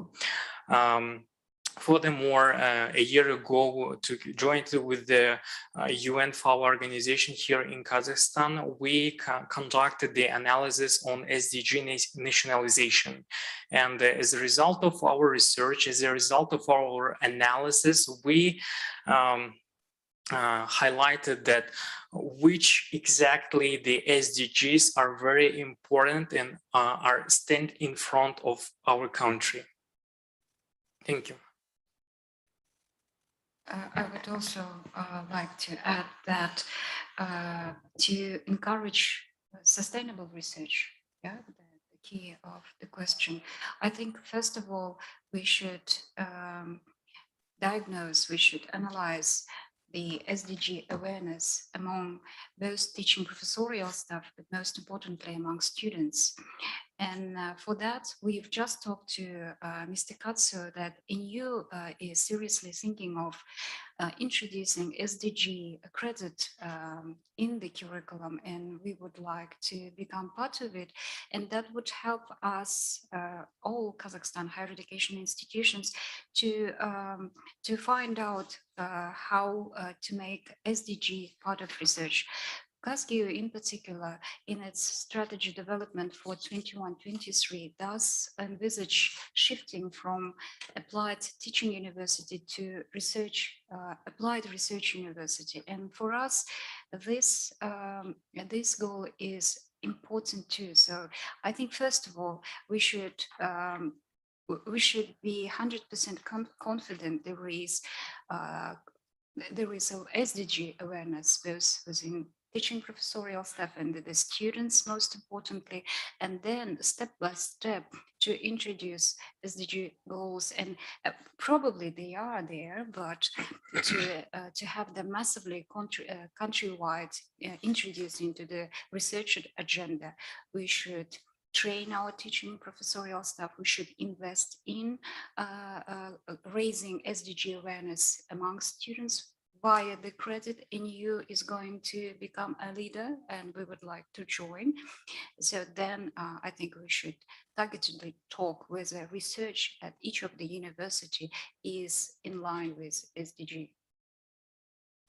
Thank you for your answers. So perhaps I'll address the next question to Mansia. How the inclusion of the SDGs concept in Kazakh universities may provide new employment opportunities for students and faculty and employees, and how could we move forward in towards this direction? Hello, everybody. My name is Namana Mansia. I'm the head of Ecology Department of Batra University. Sorry, I want to say on Russian. Ну, в первую очередь, конечно, хочется сказать, что есть очень большие проблемы по трудоустройству студентов. Эта проблема, конечно, идет еще изначально из школьного уровня, я считаю, потому что чаще всего наши выпускники, то есть студенты, поступают в университеты иногда не на той специальности, которую они бы действительно хотели.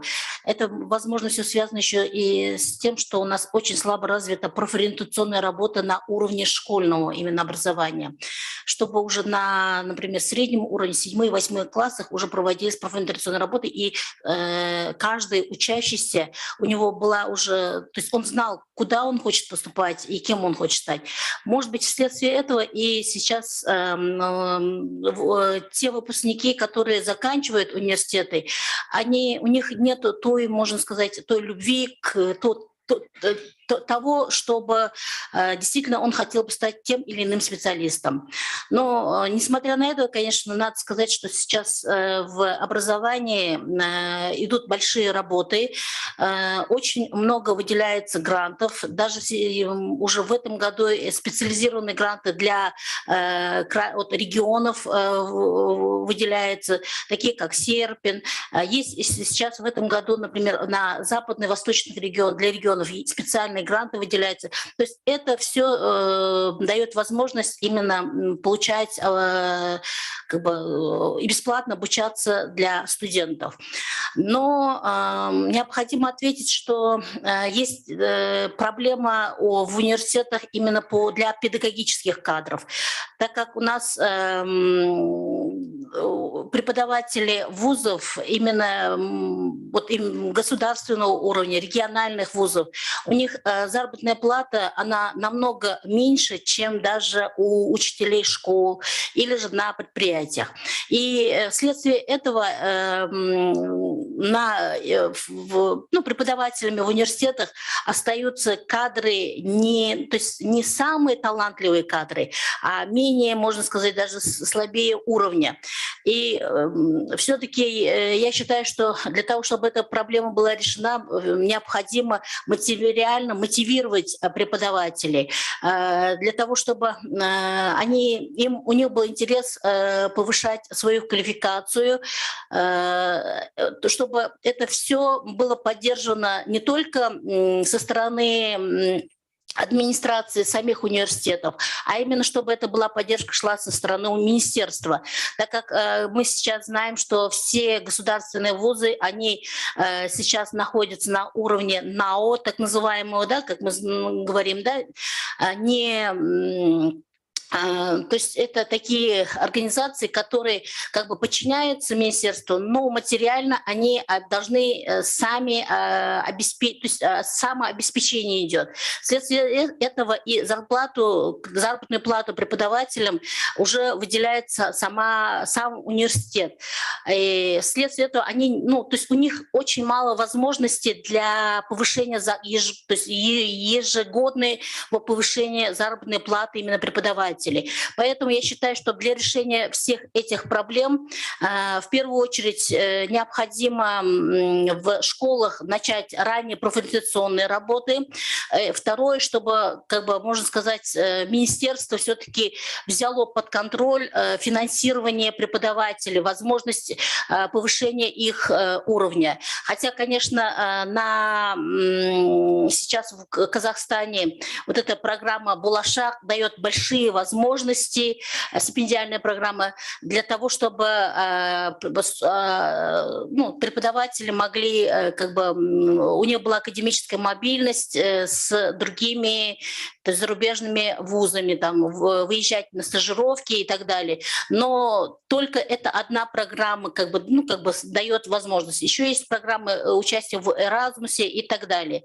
Но все равно, я считаю, необходимо все-таки помогать преподавателям вузов вот именно в материальном плане. Спасибо.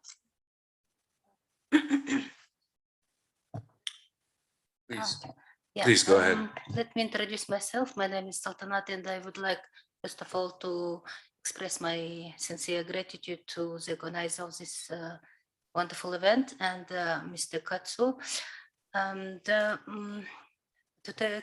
do some contribution to this panel session. And also, I would like to say that last year our university joined to this organization SDSN, and since that time we thoroughly analyze all information comes from different parts of the world, from different universities, and I would like to say that it's a really wonderful network or association who helps. Who could help each university to develop and maybe increase and foster some competencies, skills of communication, and could discuss any research questions. And they have any brilliant possibility, brilliant possibility to join any project launched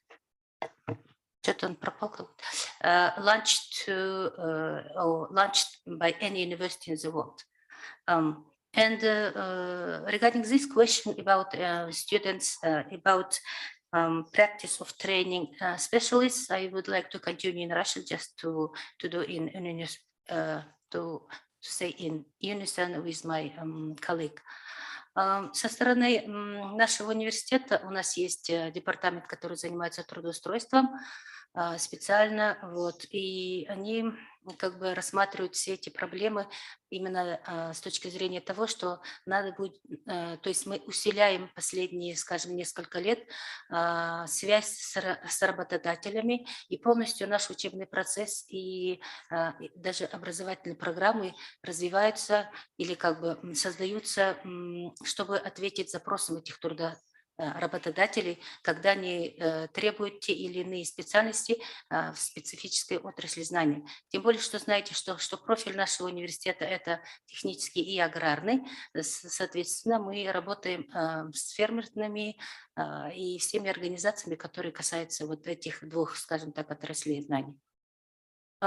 Также у нас есть как бы и международный опыт. Наши студенты выпускного курса и второго-третьего курса мы работаем с Германией плотно. Есть у нас такая программа ЛОГО, где студенты получают практический опыт, работая на полях, на фермерских хозяйствах и также в других организациях, которые касаются сельского хозяйства и инженерии, скажем так. Также у нас есть программа «Анже», это во Франции, где также студенты получают такие же практические навыки. Помимо этого, с прошлого, скажем, с прошлого или позапрошлого года мы заключили договора с Атомикен, где, когда наши выпускники, имеется в виду студенты, также проходят свои практики в их организации, которые к ним относятся. В прошлом году мы получили, в 2020 году мы получили статус исследовательского университета, и к нам присоединились 3 большие организации. Научно-исследовательский институт, это Бараева, Шортанде и СХОЗ в Петропавловске. И с тех пор наши студенты буквально, то есть мы отсылаем их большими, скажем так, партиями, проходить их практику вот на их организациях. Поэтому я думаю, что как бы, какие возможности может быть? Это прежде всего расширять базу практик и организаций, где можно будет, чтобы наши студенты, если они недополучили, скажем так, практические знания на местах, на месте получить эти компетенции и умения. И также, естественно, как бы вот это вот обсуждать, что нужно, какие компетенции нужны нашим работодателям. Также мы проводим с ними несколько встреч, скажем так, в году, и где работодатели, они открыто говорят, с каких университетов у них есть выпускники, не выпускники, выпускники, и, скажем так, в каких университетах те получают хорошие, скажем, знания или нехорошие, недостаточно хорошие, где знают, что это такое, что такое трактор или еще что-либо. То есть эта картина показывает и помогает нам исправлять, скажем так, наши ошибки и усиливать теоретическую возможную часть и практическую также. Спасибо. Sure. One last comment, and then we'll move on to the next session to make sure we're on time. Yeah, employment-wise, first of all, KazGU key statistics is that 91% of graduates of KazGU are fully employed on the first year of graduation in line with their specialty. That's a very good practice for Kazakhstan higher education institution, showcasing high demand for our graduates in Kazakhstan labor market. And what I would like to share in terms of best practice is business councils. So KazGU has 4 major schools. Those are Higher School of Law, International School of Economics, and School of Liberal Arts, and the KazGU Business School. All these 4 schools have their business councils and have their career services to be in charge of early employment issues. So we do not accompany, we do not engage with employment issues at the year of graduation, but rather we start actively solving that issue from the mainly second year of study. And business councils of these 4 major schools of KazGU are consisted of main employers of KazGU graduates, and we are in close contact with them in terms of finding out whether the skills are in line with their demands, where the theoretical knowledge is enough.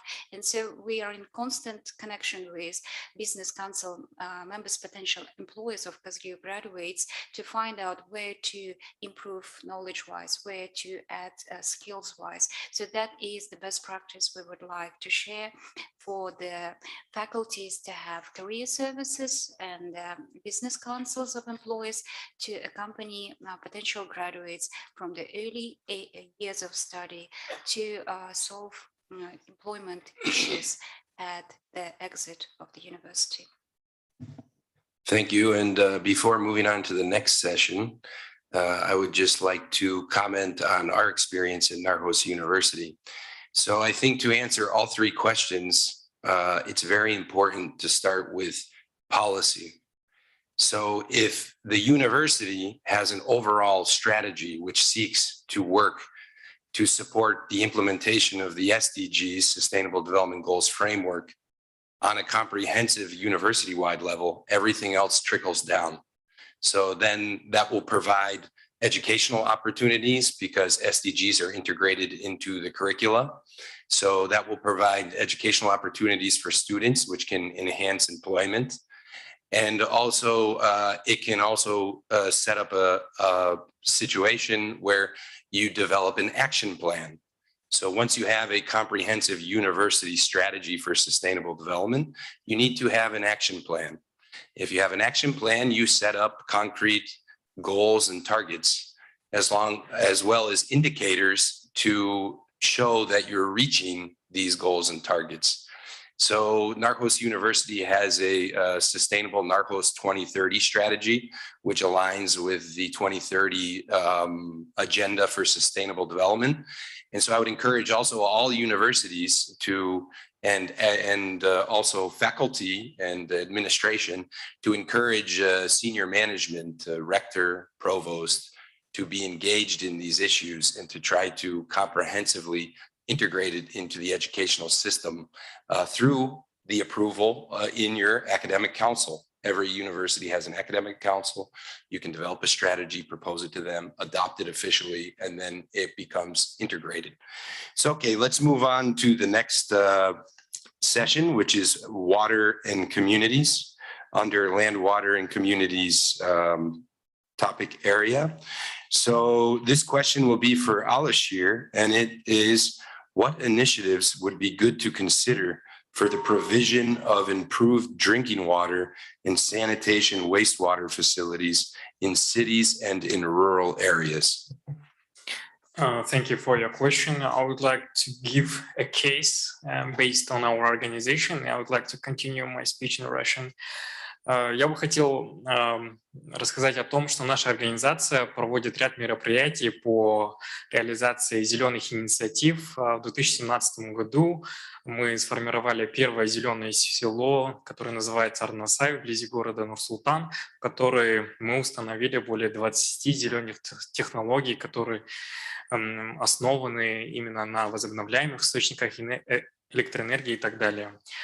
И касательно деятельности по зеленым инициативам, мы также проводим такие большие инициативы, как World Cleanup Day, Стоп мусора и так далее. И касательно вашего ответа по очистке источных вод в городской и сельской местности, можно отметить, что в последние годы как тенденция сельские поселки, объекты малоэтажной застройки формируется комплексно. И с этой точки зрения целесообразно строительство в составе таких поселков, централизованных локальных очистных сооружений на базе новых технологий. Такие технологии, то есть создание коллективных систем очистки источных вод, позволит снизить строительные и эксплуатационные затраты, уменьшить занимаемую площадь, а также повысить качество и надежность их обслуживания. И в завершении данной инициативы я бы хотел порекомендовать такие инициативы, как это установка фильтров для очистки вод, это установка водосберегающих технологий, использование дождевых вод, а также одно из самых важных – это усилить конструкцию, то есть переформатировать или смодернизировать уже действующие системы очистки сточных вод в городской и сельской местности. Также самой важной инициативой, я бы сказал, это усиление кадрового потенциала, подготовка именно отраслевых специалистов по данному направлению. Спасибо.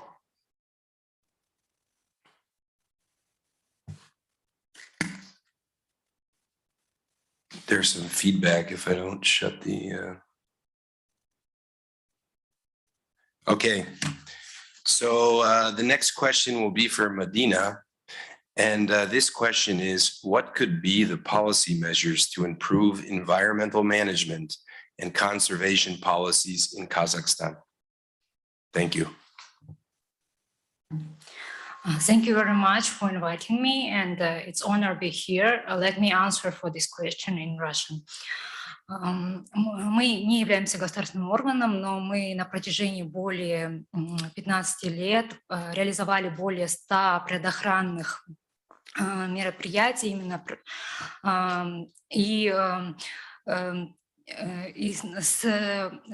несмотря на то, что Казахстан является как бы такой огромной страной, да, занимает 9-е место по территории. Я хочу как бы выделить такие небольшие моменты, которые бы помогли в предохранных мер, да, которые помогли бы в реализации этих предохранных программ.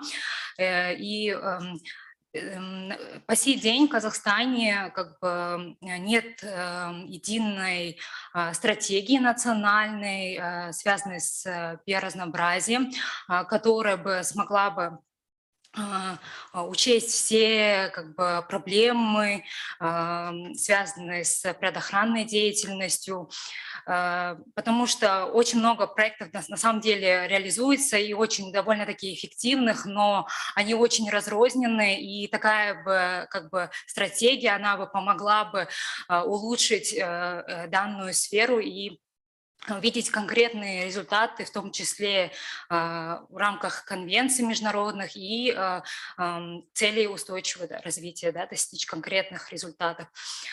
Кроме того, хочется как бы, на самом деле, очень много разных мероприятий, которые можно было бы реализовать, но как бы вот эти два как бы основных, которые очень важны.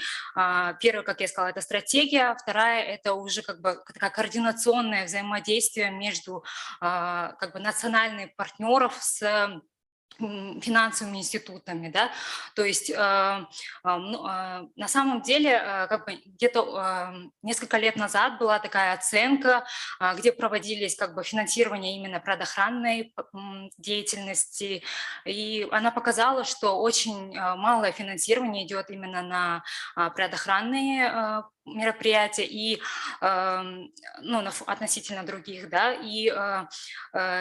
и кроме того, это бы как бы позволило, если, даже если брать, например, какие-то ОПТ или какие-то небольших партнеров, да, которые занимаются очень долго как бы именно предохранной политикой, да, основное финансирование идет только на, как бы покрывает только именно оплата труда, да, то есть очень мало как бы идет, и если бы данные как бы организации могли как бы очень хорошо скоординированно работать с другими как бы институтами, в том числе финансовыми, то это бы упростило бы как бы политику в этой сфере, да, улучшение политики и достижение целей. В принципе, у меня все.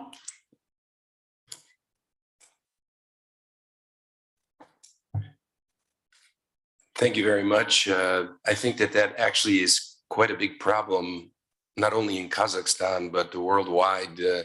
You tend to have this silo approach where people are working in their own sector and don't really see the overall system and how to coordinate together to try to solve joint problems related to the implementation of the SDGs. So thank you very much. If you have an additional response, please go ahead. We have a little bit of time left, so the floor is yours. Thank you, Brandon. I want to give some comments about water, and let me talk in Russian. Мы говорили про то, что качество питьевой воды Наш университет имени Сулеймана Демиреля находится в области, в Алматинской области. И, возможно, именно поэтому, как мы знаем, Алматинская область обладает именно хорошими водными ресурсами. Благодаря этому у университета есть свои скважины, которые проходят определенную очистку. И эта вода очищенная используется именно для столовой и для кантина. В целом. Это одно, наверное, из решений доступности именно качества воды. Возможно, как пример, либо как решение для других университетов. Но, конечно же, надо отметить, что нам повезло, что мы находимся именно в Алматинской области и обладаем именно такими ресурсами. It's just comments. Thank you. Thank you. That's a very good example. And actually, I think it would be something that could be turned into a good research article or maybe policy paper on how your university went about that and lessons learned that could be somehow applied to other universities in Almaty and more broadly Kazakhstan. Thank you. Moving on to land and communities. So the next question is for Mansia, and it is, what are the main challenges in integrating SDGs into the key national programs and strategies of Kazakhstan to combat droughts? Thank you. Необходимо ответить, что проблема опустынивания вообще в Республике Казахстан является одной из больших проблем, так как более 66% подвержены вообще находятся как являются территориями, которые уже переходят как пустынные территории. Но здесь проблем очень много, причин, почему это возникает. В первую очередь, конечно, необходимо ответить, что есть большое воздействие именно антропогенное, в том числе проблема Аральского моря, да? Но и территория Атырауской области я тоже считаю одной из таких важной территории, так как у нас из 6 районов 3, можно сказать, подвержены опустыниванию.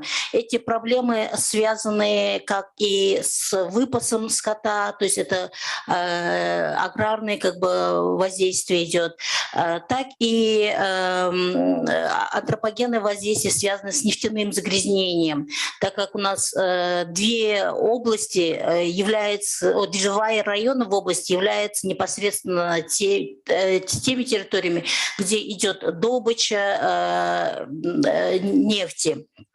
Поэтому опустынивание, проблема опустынивания необходимо. Кроме этого, наша территория является, вообще климат является резко континентальным, что также способствует опустыниванию. Поэтому необходимо решать эту проблему. Кроме этого, у нас наша вообще сама по себе территория является солевой, то есть почва солевая, вследствие того, что это находится в котловине бывшего Каспийского моря. Поэтому решать эти проблемы необходимо, можно сказать, является главной проблемой. Ну, в нашем университете проводятся такие работы, как возможности выращивания растений с использованием дренажа. То есть у нас в Атырауской области растения, можно сказать, растут до определенного возраста, то есть до того момента, пока корни не достигают вот этого целевого горизонта. После этого уже идет отмирание растений. Поэтому учеными нашего университета как раз разрабатываются пути возможности решения этой проблемы с использованием выращивания именно на дренажной основе, то есть создание определенного дренажа, чтобы создавать сток этих солевых, сбор этих солей, и чтобы растения, то есть корни по возможности, то есть не достигали вот этого горизонта. Поэтому я думаю, что для не только для нашей области, но, например, Кызылординской области, которая тоже стоит остро эти проблемы. Я думаю, что будет необходимо решение этих проблем. Спасибо. Thank you very much. Moving on to the next question for Saltanat. What are the main challenges and obstacles to sustainable land management in Kazakhstan? Thank you very much for your question. In fact, I'm not a specialist in this field, but I would like to talk about this issue from the perspectives and experience of our university, how we struggle and cope with this issue. In general, I would like to underline maybe the two main blocks of issues in this field. First of all, it's outdated agro-technology and outdated equipment. Here, just a comment that most farmers of Kazakhstan, they don't have cutting-edge technologies and new equipments because they don't have enough financial budget to do this, and also maybe regarding this, they don't have enough or high-level competencies how to deal with such kind of techniques and technologies. Next two issues, it's like a low qualification of farmers and low culture of agriculture. Here, I would like to say that most farmers, they don't know how to manage maybe how to manage and how to use land and land natural resources, and also because of their low qualification, and from history, maybe since 90s years, we don't still have any formulated or good concept of land use management. For example, some farmers, especially small farmers, they don't think about land conservation or preservation, and they don't know how to think about fertility of land. Also, for the second block of very serious issues, I would like to emphasize that we don't have issues. It's low effectiveness of governmental control and weak measures, weak liability. These two issues could lead to degradation of soils, also pollution or contamination of soil, and to yield decline. Why? Because we don't have, actually we have some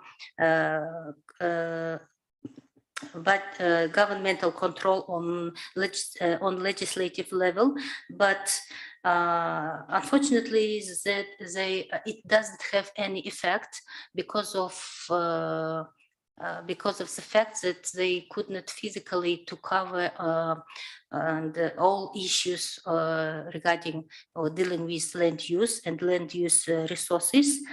That's why they could not completely control all situations which could happen or any in any part of Kazakhstan. Also, for example, just like maybe example regarding weak liability, if a farmer or any specialist has intentionally spoil some lands, for this we don't have any strict punishment or responsibility for such kind of action. That's why just in common to underline all these issues, we could say that low but governmental control and weak liability could lead to these three main issues mentioned before regarding soil degradation, soil contamination or pollution, and yield decline. And especially right now, we have to think about how to cope with these issues, because it's very very serious issues. And I think so maybe putting together all our issues together with partners or any other governmental organizations, we could think about this, how to improve the situation. And regarding low effectiveness of governmental control, we could underline four steps, like governmental regulation, governmental stimulation, governmental monitoring, and control. So I think we should maybe we have to maybe improve these four mechanisms in order to regulate and improve the situation with management land, with comprehensive management of land use and land resources. Thank you very much. May I also add some? Yeah. Ну, я хочу, в принципе, Салтанат все уже рассказала. Я хотела бы просто добавить несколько примеров, да, из нашей практики, да, практики АСБК. В принципе, до этого Салтанат озвучила, что очень важен контроль, да, за землями, и очень важно правильное исполнение, да, законодательства именно в этой сфере, потому что оно влияет не только на сами земли или сельскохозяйственные вещи, но также, если брать, например, животный мир, да, то это очень сильно влияет, потому что очень много разных примеров конфликта сельскохозяйственных работников, да, то есть фермеров с животным миром. Недавно вот у АСБК была такая экспедиция, она начиналась еще с 2021 года, когда на территории Туркестанской области находили очень много сельскохозяйственных траншей, где находили очень много рептилий, то есть даже буквально за 2 дня, например, на этих траншеях нашли более 200, например, рептилий, это черепах, редких видов, краснокнижных животных, которые, в принципе, наши специалисты, да, там спасали сами своими силами. И очень много таких примеров, то есть на самом деле это очень маленькая доля того, что там происходит, да, то есть и, конечно же, Акимат тоже в свое время очень много делает, то есть в прошлом году совместно с общественными организациями там уже были ликвидированы много траншей, да, также очень много других примеров, да, не только в Казахстане, но и по всему миру, когда идет такой конфликт между дикими животными и фермерами, сельскохозяйственными угодьями и так далее.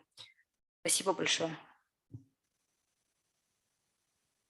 Yeah, I'm also not an expert in land use issue, but just to conclude this part of the panel with positive note, I just would like to bring to all of our attention the recent constitutional change, where the ownership by land by the state from the previous constitution changed to the ownership by people.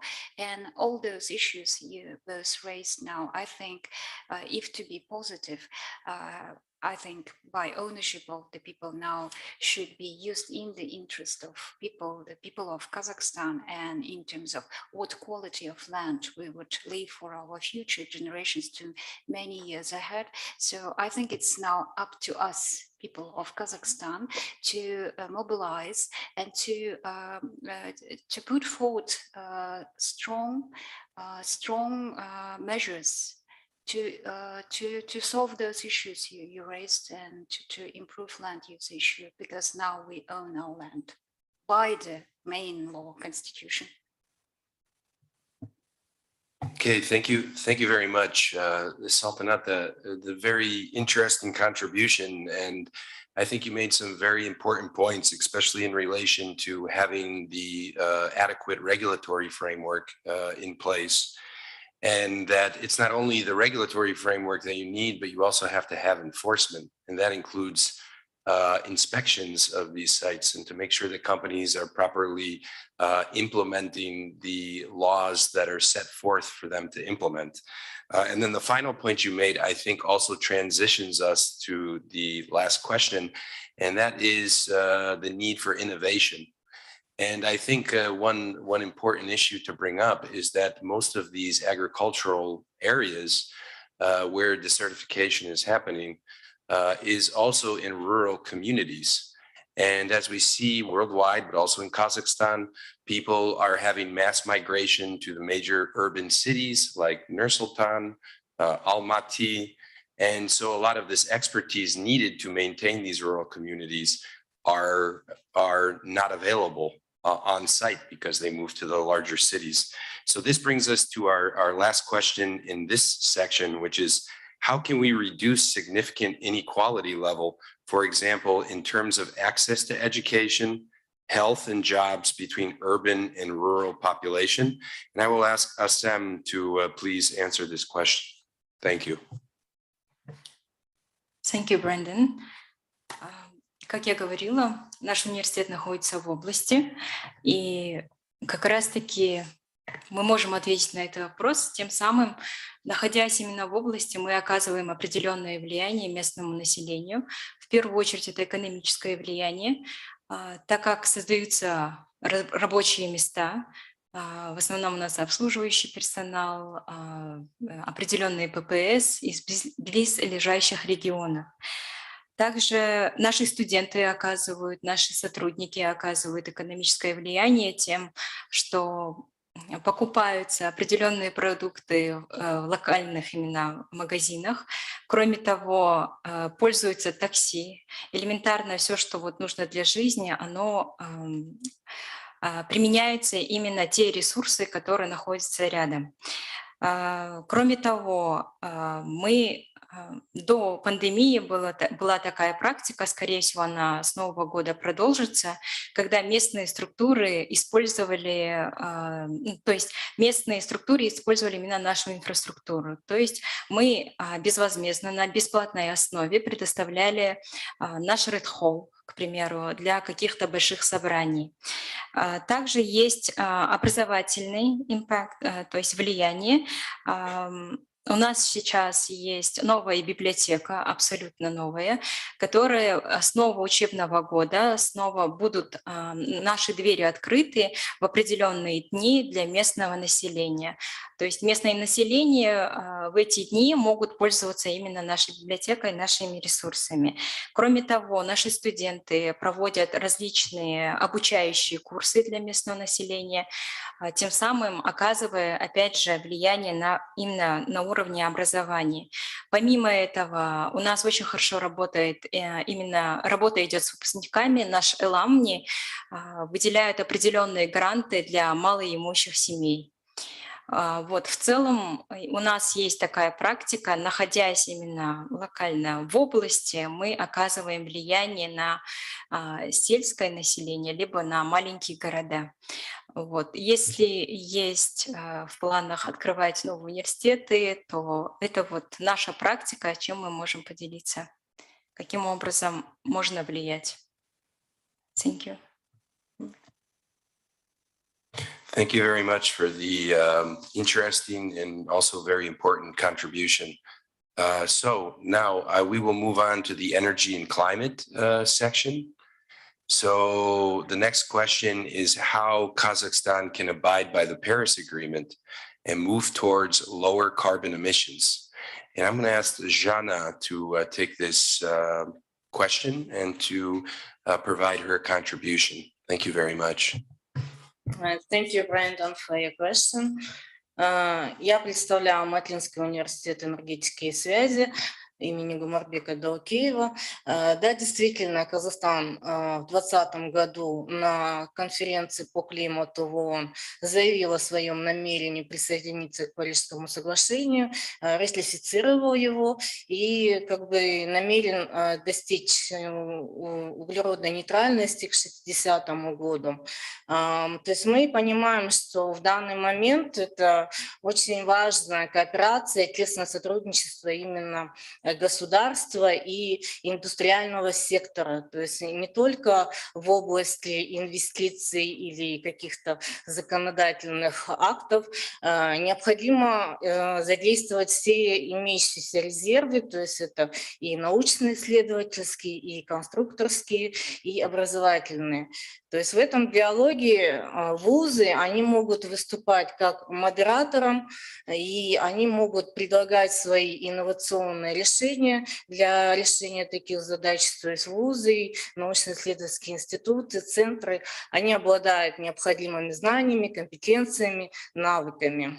В нашем университете год назад была инициирована публикация важного документа. Это мы издали совместно Национальным образовательным центром «Зеленая энергетика», «Зеленая академия», монографию, которая называется «Декарбонизация добывающих отраслей экономики в Республике Казахстан». То есть в Казахстане, в казахстанской науке это был такой весомый вклад, когда впервые мы исследовали и были обоснованы концептуальные основы глобального перехода энергетики на низкоуглеродные технологии. Также мы проанализировали имеющийся потенциал добывающих отраслей экономики в Республике Казахстан и предложили перспективы развития низкоуглеродной технологии в топливно-энергетическом и горнодобывающихся отраслях. То есть мы проанализировали, какие у нас есть заделы, какие у нас есть проблемы, какие у нас есть достижения в области энергетики, ветроэнергетики, конкретно солнечной. Мы рассматривали вопросы геотермальных установок, гидроэнергетики, то есть всех возобновляющих источников энергии. В этой связи одним из интересных направлений для нас является развитие водородной энергетики в Казахстане. То есть этот вопрос он появился неспроста. Год назад немецко-шведская компания Свевинд, они анонсировали свои планы по открытию в Мангистауской области завода по изготовлению так называемого зеленого водорода. То есть они планируют как бы создать у нас такой завод, который будет производить около 2 миллионов тонн зеленого водорода, и это, конечно, требует определенных энергетических мощностей, то есть как минимум мы говорим о 30 гигаваттах, которые необходимы для производства такого объема водорода.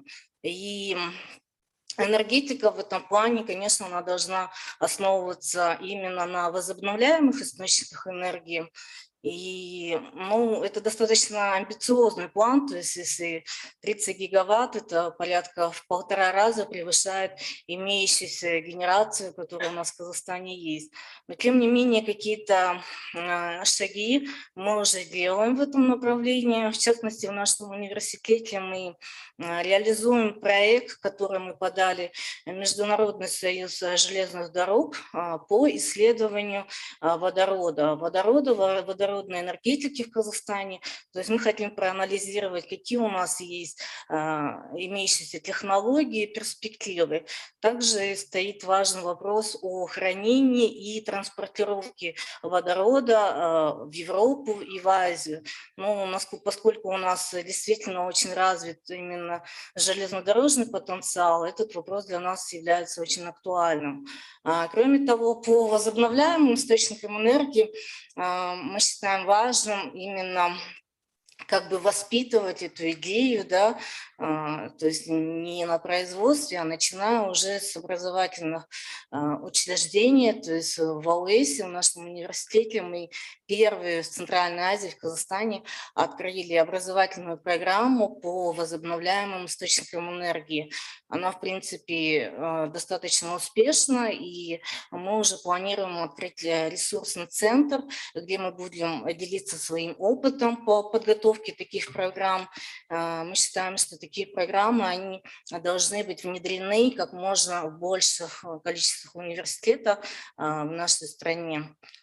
Ну вот, в принципе, я думаю, что то есть именно координация и кооперация науки и образования, они могут способствовать как раз-таки достижению вот этих целей по Парижскому соглашению. Thank you. Thank you very much, Jana. I think you provided extremely interesting examples of research on the topic, but also practical experience, what you can do. I mean, it's very interesting to hear about that hydrogen plant that's going to be built. So, and I think that type of research and practical work is also very much needed, especially after President Tokayev's statement that Kazakhstan will be carbon neutral by 2060. Knowing that over 90% of the energy consumption here is with fossil fuels. So there's a lot of work ahead for that to be done. I think that, the universities, including research institutes, have a big role to play in helping facilitate that transition. And now I will bridge over to our participants who are online currently. I don't want to forget about them. And we have a panelist, Asel Akjanova, and I would like to ask her the next question. Asel, are you there?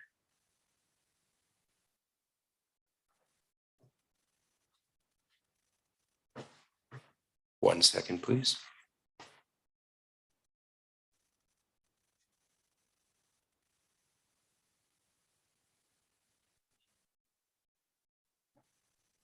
Yes.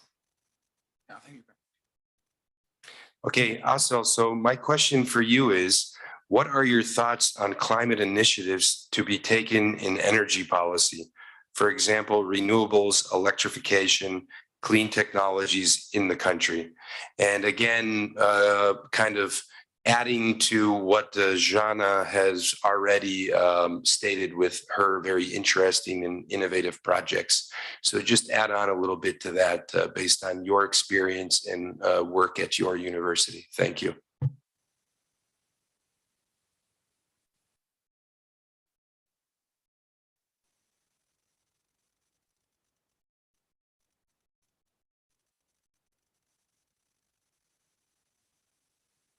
Can I start just while you connected?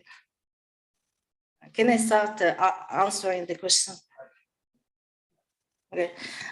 Действительно, по инициативам, которые могли бы повлиять на политику энергетики, да, чтобы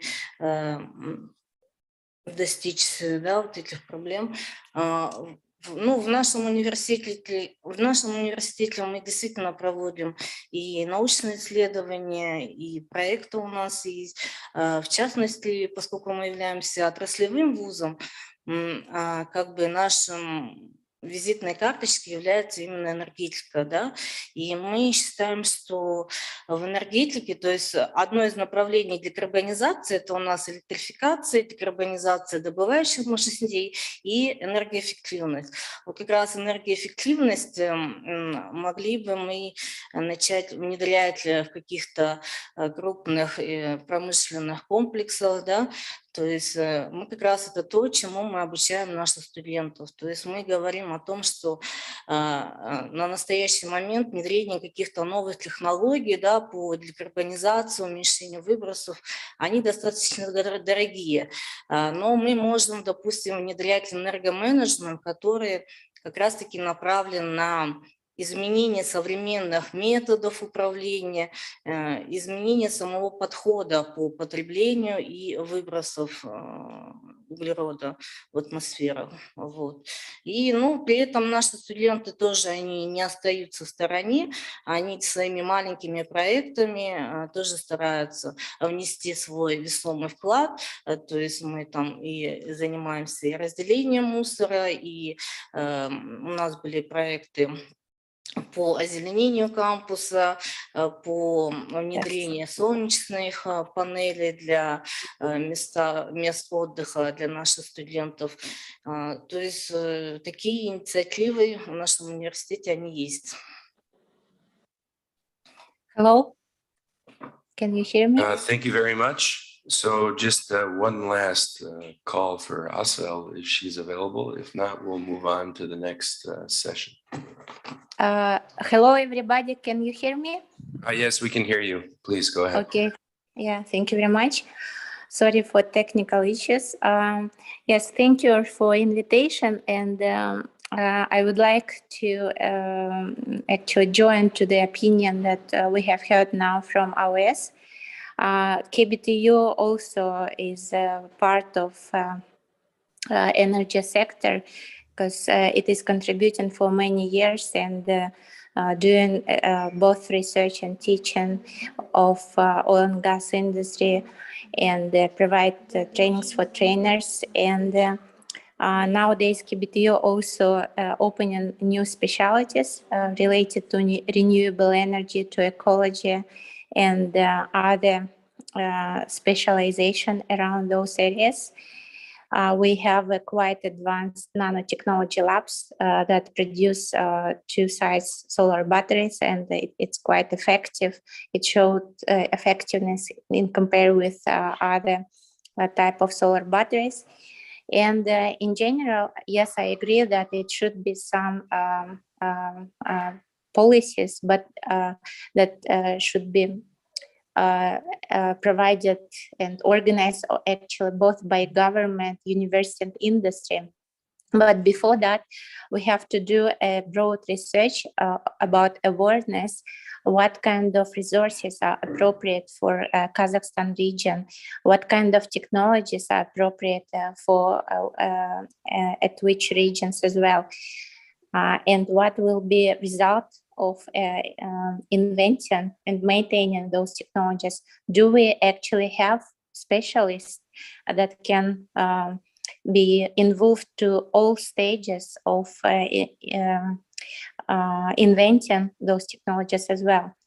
And actually the investment as well, right? So starting from the education area and ending up by production.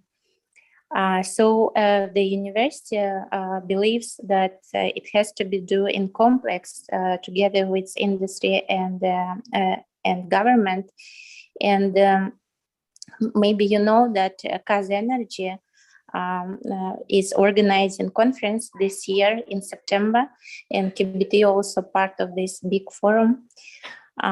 Where one of the main questions will be how Kazakhstan will move forward to carbon neutrality and what should be done from university side in Kazakhstan, should be incorporated with industry at which stage with some international partners.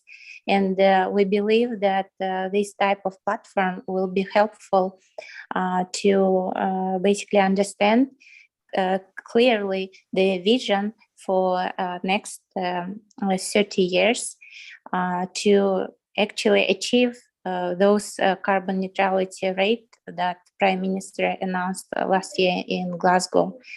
Thank you very much. This is what I would like to say. Thank you so much, Asel. You made a very good point there, is that you need to have close cooperation between industry and academia in order to really achieve success. Research is not enough unless you have the practical application of that research, which actually makes an impact in the field. So tying everything together is the concept of partnerships. We can't solve any sustainable development related problems unless we work together as colleagues, as respective experts in our field to try to solve problems on a systems level. So this is what the SDSN is essentially here for, is to have us all come together and to work together to try to think of innovative solutions to problems. So with that, I would like to ask the following question to Ainur, which is, which of the 17 SDGs could be prioritized to strengthen the cooperation and partnerships among educational, research, and public organization sector in Kazakhstan? Please, the floor is yours. Thank you. Of course, for all of us, it's number 4, quality education, and that is in line with KazGU's mission as well. The KazGU's mission is quality and accessible education for all, which we are complying with in the period of 20 years of our work as the educational leading independent institution in Kazakhstan.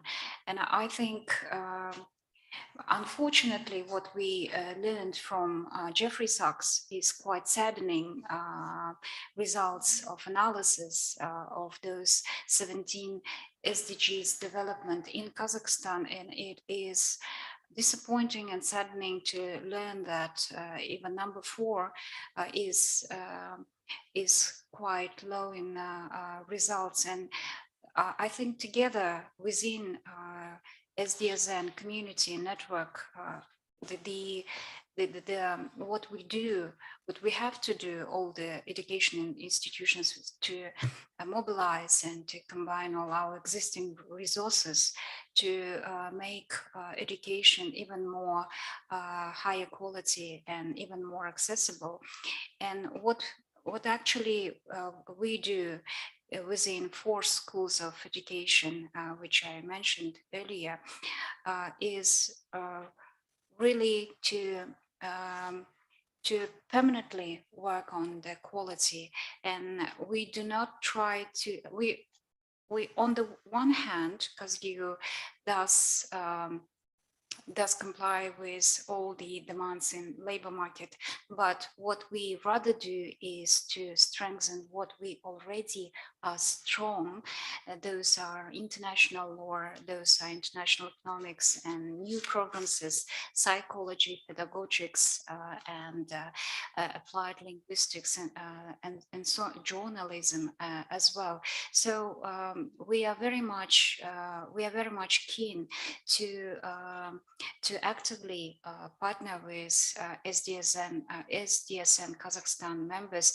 And I'm here represented also with my colleague, head of the international office, Shinar Zakiyeva, whom you can approach after the panel session in terms of how to explore mutual resources in order to strengthen quality of education country-wise, as Jeffrey Sachs unfortunately report was quite disappointing, and I think it's up to us to come together and to discuss how we can explore existing opportunities and learn best practices from each other, and to contribute to improving the quality and accessibility of education. Can I add? Yeah, please. We just quick, short answers, because we're gonna try to leave some room for the audience to ask questions. But please go ahead. Okay. На недавней сессии ООН Комитет ООН по использованию космоса в мирных целях он анонсировал как бы для одних из средств достижения целей устойчивого развития это именно космические технологии, да.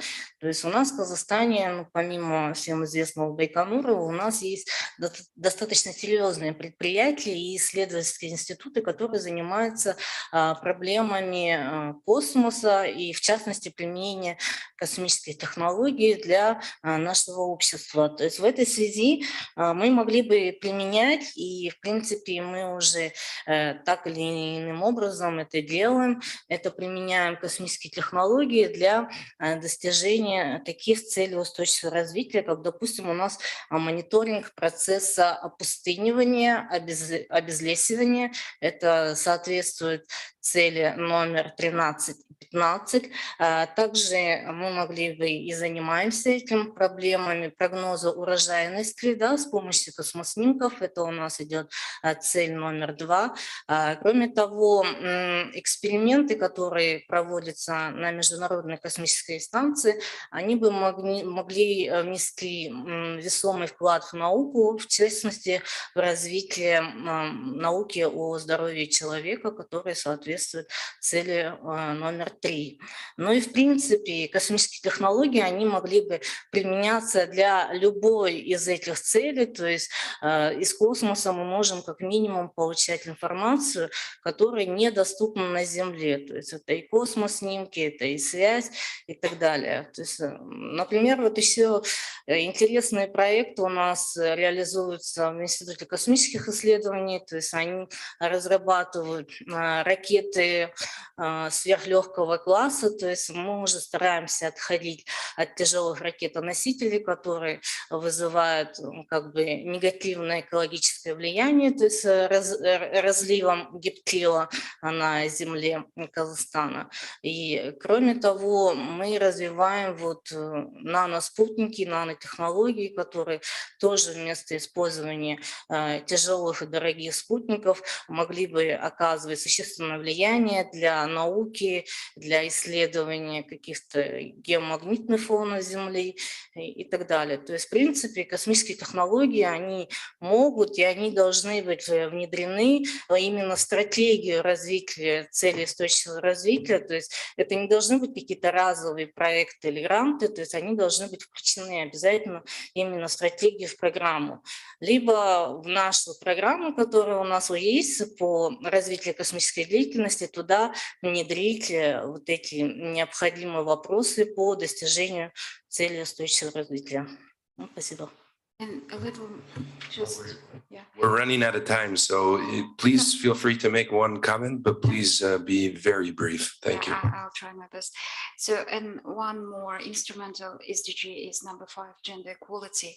And for this, I would bring an example of KazGU as a best practice, but I think there is indeed a big room for improvement country-wise, Kazakhstan-wise, in terms of, you said, how to combine higher education institutions and the public institutions in order to improve SDG realization. So gender equality, for example, in KazGU, 4 major schools are headed by ladies. 65% of our students are ladies. And so gender equality wise, we are 200% compliant with this number 5 is sustainable development goal, but policy making wise, I think all of the ladies and the gentlemen of the panel would agree with me that I think we do need actively exploring and balancing gender in terms of policy making. Especially in education and science. And number 5, gender equality goal, I think it's very important in education and science in terms of getting to a high quality level. Thank you very much. And I would also like to just make one comment. I knew I mentioned Jeffrey Sachs's presentation, and you were shocked about Kazakhstan. But I was looking at, which it is pretty, concerning, some of those statistics. But if you look at the whole map of the world, the situation is bad everywhere and getting worse. And so that's why, the urgency of us cooperating, working in the university sector to try to solve these issues should be at the forefront of what we do. Because if you look at the global statistics, it's going rapidly downhill, and all these distractions like COVID-19, the war in Ukraine are just creating longer stalling of the situation without addressing things as urgently as they need to be addressed now. So yeah, our work here is very important. So moving on to the final question, I would like to ask Alishir to please be as brief as possible. How to better engage all stakeholders in Kazakhstan to effectively and concretely cooperate and contribute to the implementation of the SDGs in the country. And as far as I'm aware, you're from the Coalition of Green Economy, correct? Right. So that's not academic institution, that's, It's- okay. So I think you can gear it towards, and I would also say very important, because it's a mix between academia and the professional sector here, is what can we do as academia to better engage with professionals that are working either in the private sector, public sector here in Kazakhstan. I think it'd be very useful for us and our network to understand how we can engage better. Thank you. Thank you for your question. In case if we have a little amount of time, I will be very short. Я бы хотел поделиться кейсом коалиции нашей организации по созданию платформы по вовлечению именно всех стейкхолдеров в нашей стране. Это научные институты, это государственные органы, это акиматы и так далее. В 2019 году мы сформировали общественный институт «Лидеры ЦУР-2030», и именно в рамках данной инициативы мы проводим очень много проектов. Это один из проектов, ежегодный проект «Лидеры ЦУР-2030» среди молодежи. Это каждый год 17 представителей молодежи по 17 направлениям целей устойчивого развития становятся той или иной целью устойчивого развития амбассадором и на протяжении целого года транслирует свою деятельность и именно популяризирует важность реализации той или иной ЦУР именно в нашей стране. Также, так как с 2018 года мы проводим форумы сельских женщин, на которых также мы обсуждаем важность вклада сельских женщин, в общем, женщин в реализацию целей устойчивого развития, взаимодействия, консолидации усилий бизнеса, научных сообществ, госорганов а также институтов гражданского общества, мы проводим данные инициативы.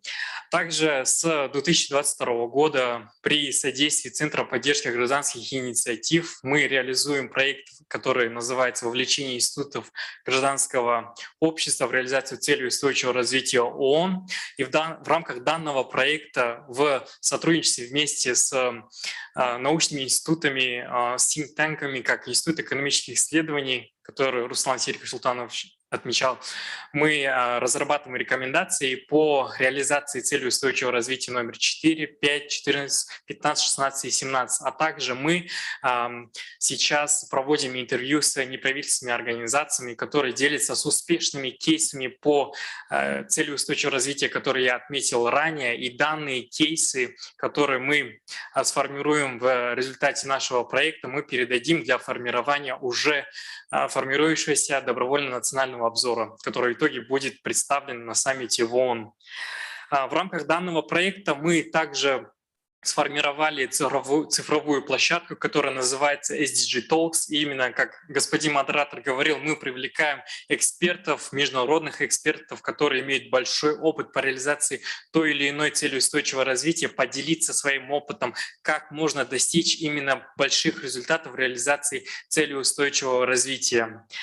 Также в завершении хотел сказать то, что мы сейчас буквально неделю назад инициировали конкурс на предоставление малых грантов для неправительственных организаций, которые в течение 3 месяцев до конца сентября этого года будут реализовать проекты, направленные на эффективную реализацию целей устойчивого развития. Что я хотел сказать, то что мы та организация, которая создает платформы для объединения госорганов, гражданского общества, научных сообществ и так далее. Спасибо большое. Thank you very much. If Stefanos agrees, it's 2:30 now. I think we could maybe just take 2 questions from the audience and 2 questions with 2 responses, brief responses. And then I will wrap up and then we'll move to the coffee break. So now to the audience, if you have a question, please raise your hand. We'll call on you. I don't know if there's a microphone. Do we have somebody with a microphone that can bring it to? No? Please, sir, you go ahead. If you can give him the microphone, please.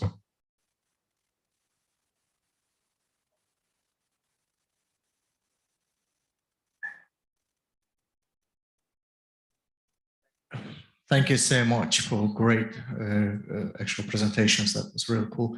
I'm Emil from Nazarbayev University. We touched so many fields, right, in terms of the agricultural, land use management, and water management, renewable resources. So and more, right? But the question is for me, right, on our level of the sustainability center, right?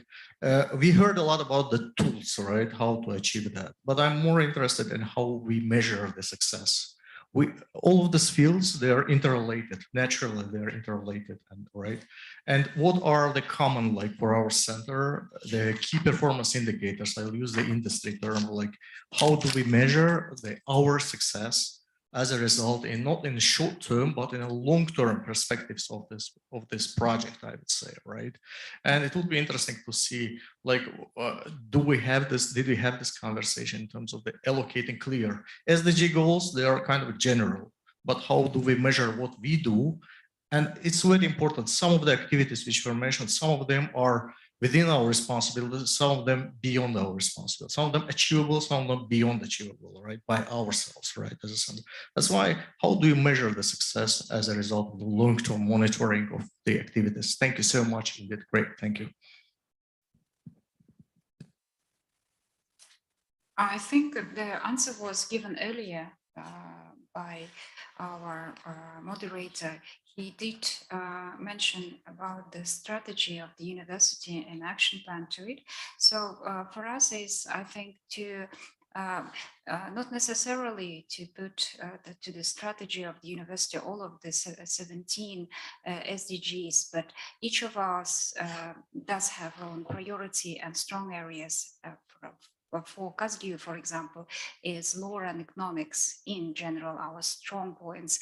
And that's why those SDGs in line with our university's strategy, we will have to check whether we have them in our current development strategy for 21-23. And then we do have action plan as an enclosure to the strategy. And just to put the goals, and then each year, each academic year, we monitor how we did successfully realize or where we fail and what we should do. So I think it's to put the relevant goals to the strategy of the university and to the relevant action plan.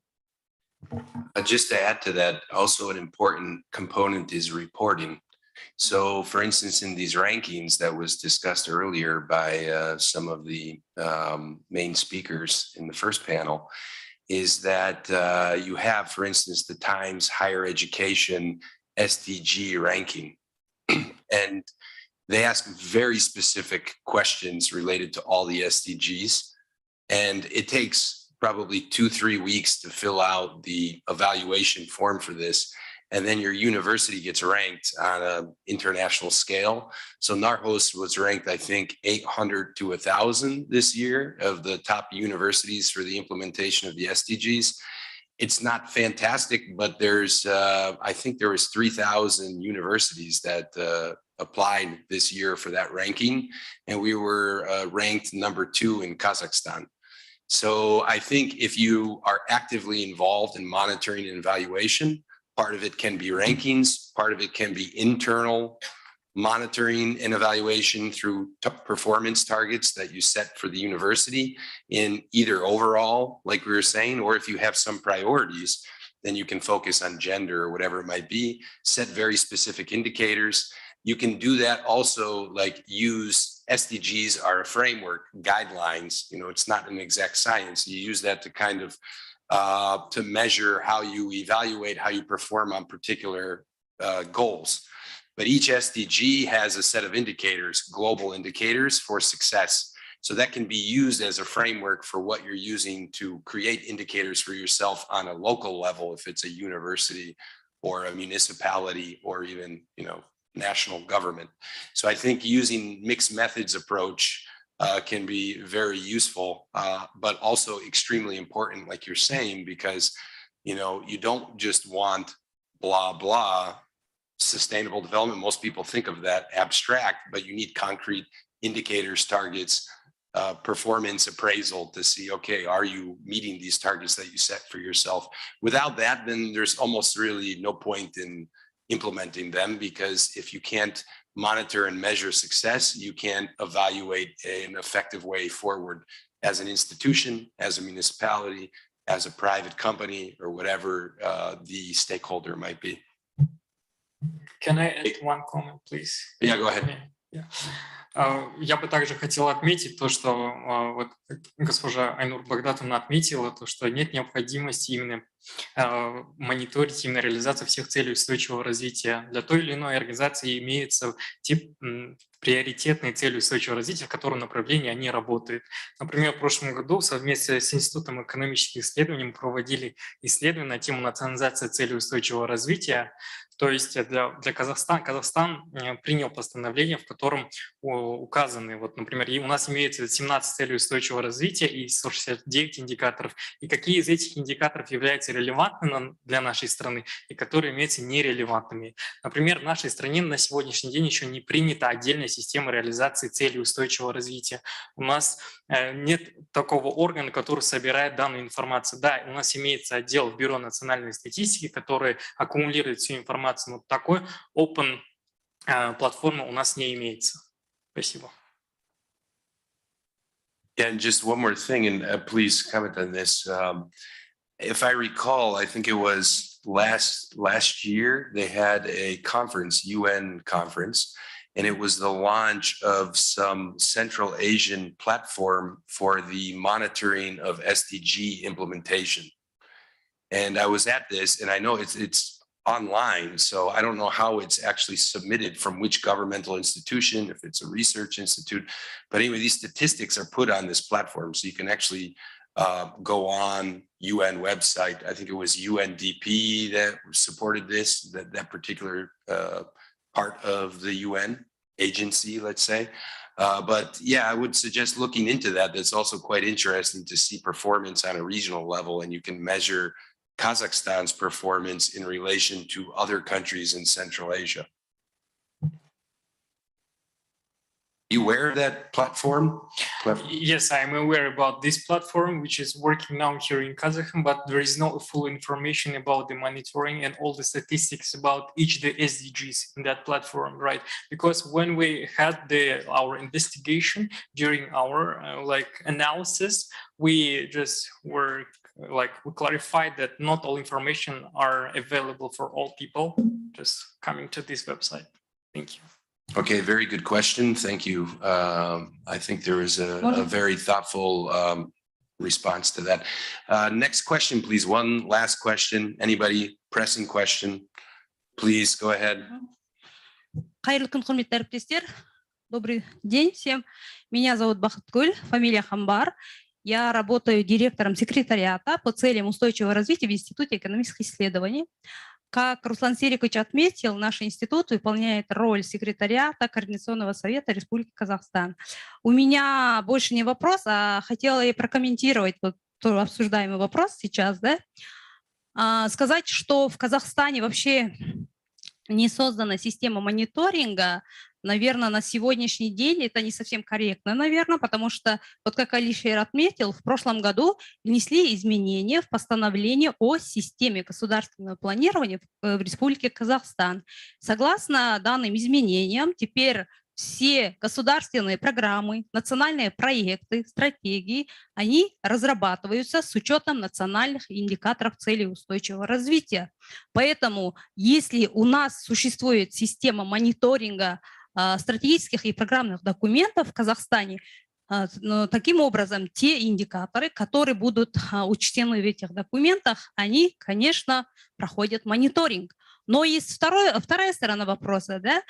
На сегодняшний день у нас в прошлом году, да, утвердили национальных индикаторов, их количество 262, из них 87 индикаторов – это актуальные индикаторы. То есть мы государственным органам и другим разработчикам рекомендуем сделать акцент на эти актуальные индикаторы, потому что невозможно всех индикаторов посадить, да, в эти документы. Поэтому, конечно, сейчас охват, есть проблема охвата этих индикаторов. Ну, прошел только год, надеюсь, что дальше будет уже лучше. В марте, в апреле текущего года мы объездили все регионы, проводили семинары, и в рамках данного семинара также был проведен анализ, насколько охвачены индикаторы местными программами развития территорий. В среднем составляет на сегодняшний день 20%, но это начало. Теперь, что касается платформы Центральной Азии, да, платформа направлена не на мониторинг индикаторов на уровне Центральной Азии, вообще платформа больше направлена на создание системы комплексного механизма финансирования в странах Центральной Азии. Как раз мы тоже состоим в этой платформе, да, как члены, да. Ну, с нашей стороны, получается, там какая работа проводится? Сейчас, как вы знаете, есть методика структуры ООН, да, больше работает над этой методикой программа развития ООН, как вы правильно отметили. Это комплексный национальный механизм финансирования. И сейчас Казахстан, вообще в мире более 60 стран внедряют этот механизм. И Казахстан является одним из первых стран Центральной Азии, который работает над этим механизмом. И буквально в 2020 году мы завершили оценку финансирования развития. Да, наш институт совместно с ПРООН завершили на уровне республики. В 2021 году у нас был пилотный проект, мы провели оценку на местном уровне. И теперь платформа работает на то, чтобы у нас была возможность обменяться опытом и дальше продолжили. Да? Мы сейчас совместно рассматриваем вопросы, насколько возможно интегрировать принципы ЦУР в бюджетную политику, потому что без ресурсов, не только финансовых и других ресурсов, этого делать невозможно. На сегодняшний день, как секретариат, наш институт совместно с программой развития ООН проводит очень большую работу, я могу сказать. Это маркировка бюджетных программ. То есть мы посмотрели, насколько бюджетные программы соответствуют целям устойчивого развития, чтобы дальше посмотреть, какие есть возможности. Вот вы очень много сегодня долго обсуждали вопросы зеленой экономики. Как раз в рамках этой работы мы начали климатическую маркировку, так называется. И надеюсь, что в следующие годы данная работа тоже будет давать хорошие результаты. И если будут вопросы, приглашаю всех присоединиться к нашей работе. Да? Мы всегда открыты, готовы обсуждать все эти результаты. Но сейчас мы работаем над подготовкой второго добровольного национального обзора. Все эти промежуточные результаты вошли в этот документ. Но скоро будет готов данный документ. Надеюсь, что после презентации в июле данного документа вы все можете увидеть данный документ на 3 языках и можете получить более подробную информацию. Спасибо. Thank you very much. I think that we're running into our coffee break now.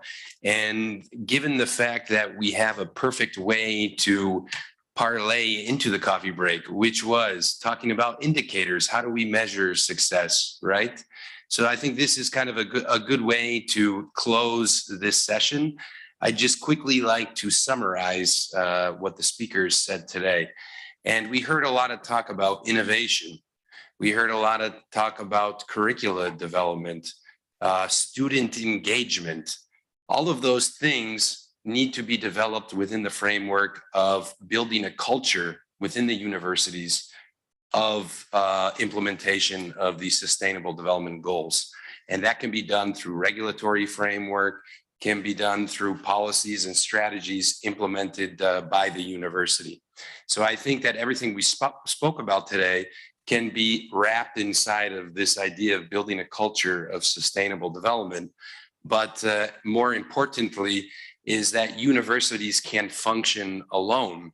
They need to work very interconnectedly and closely with the government, with the private sector, and with non-governmental institutions that work to help facilitate our research and build it into an actual practical implementation in the field that does something to make systematic change.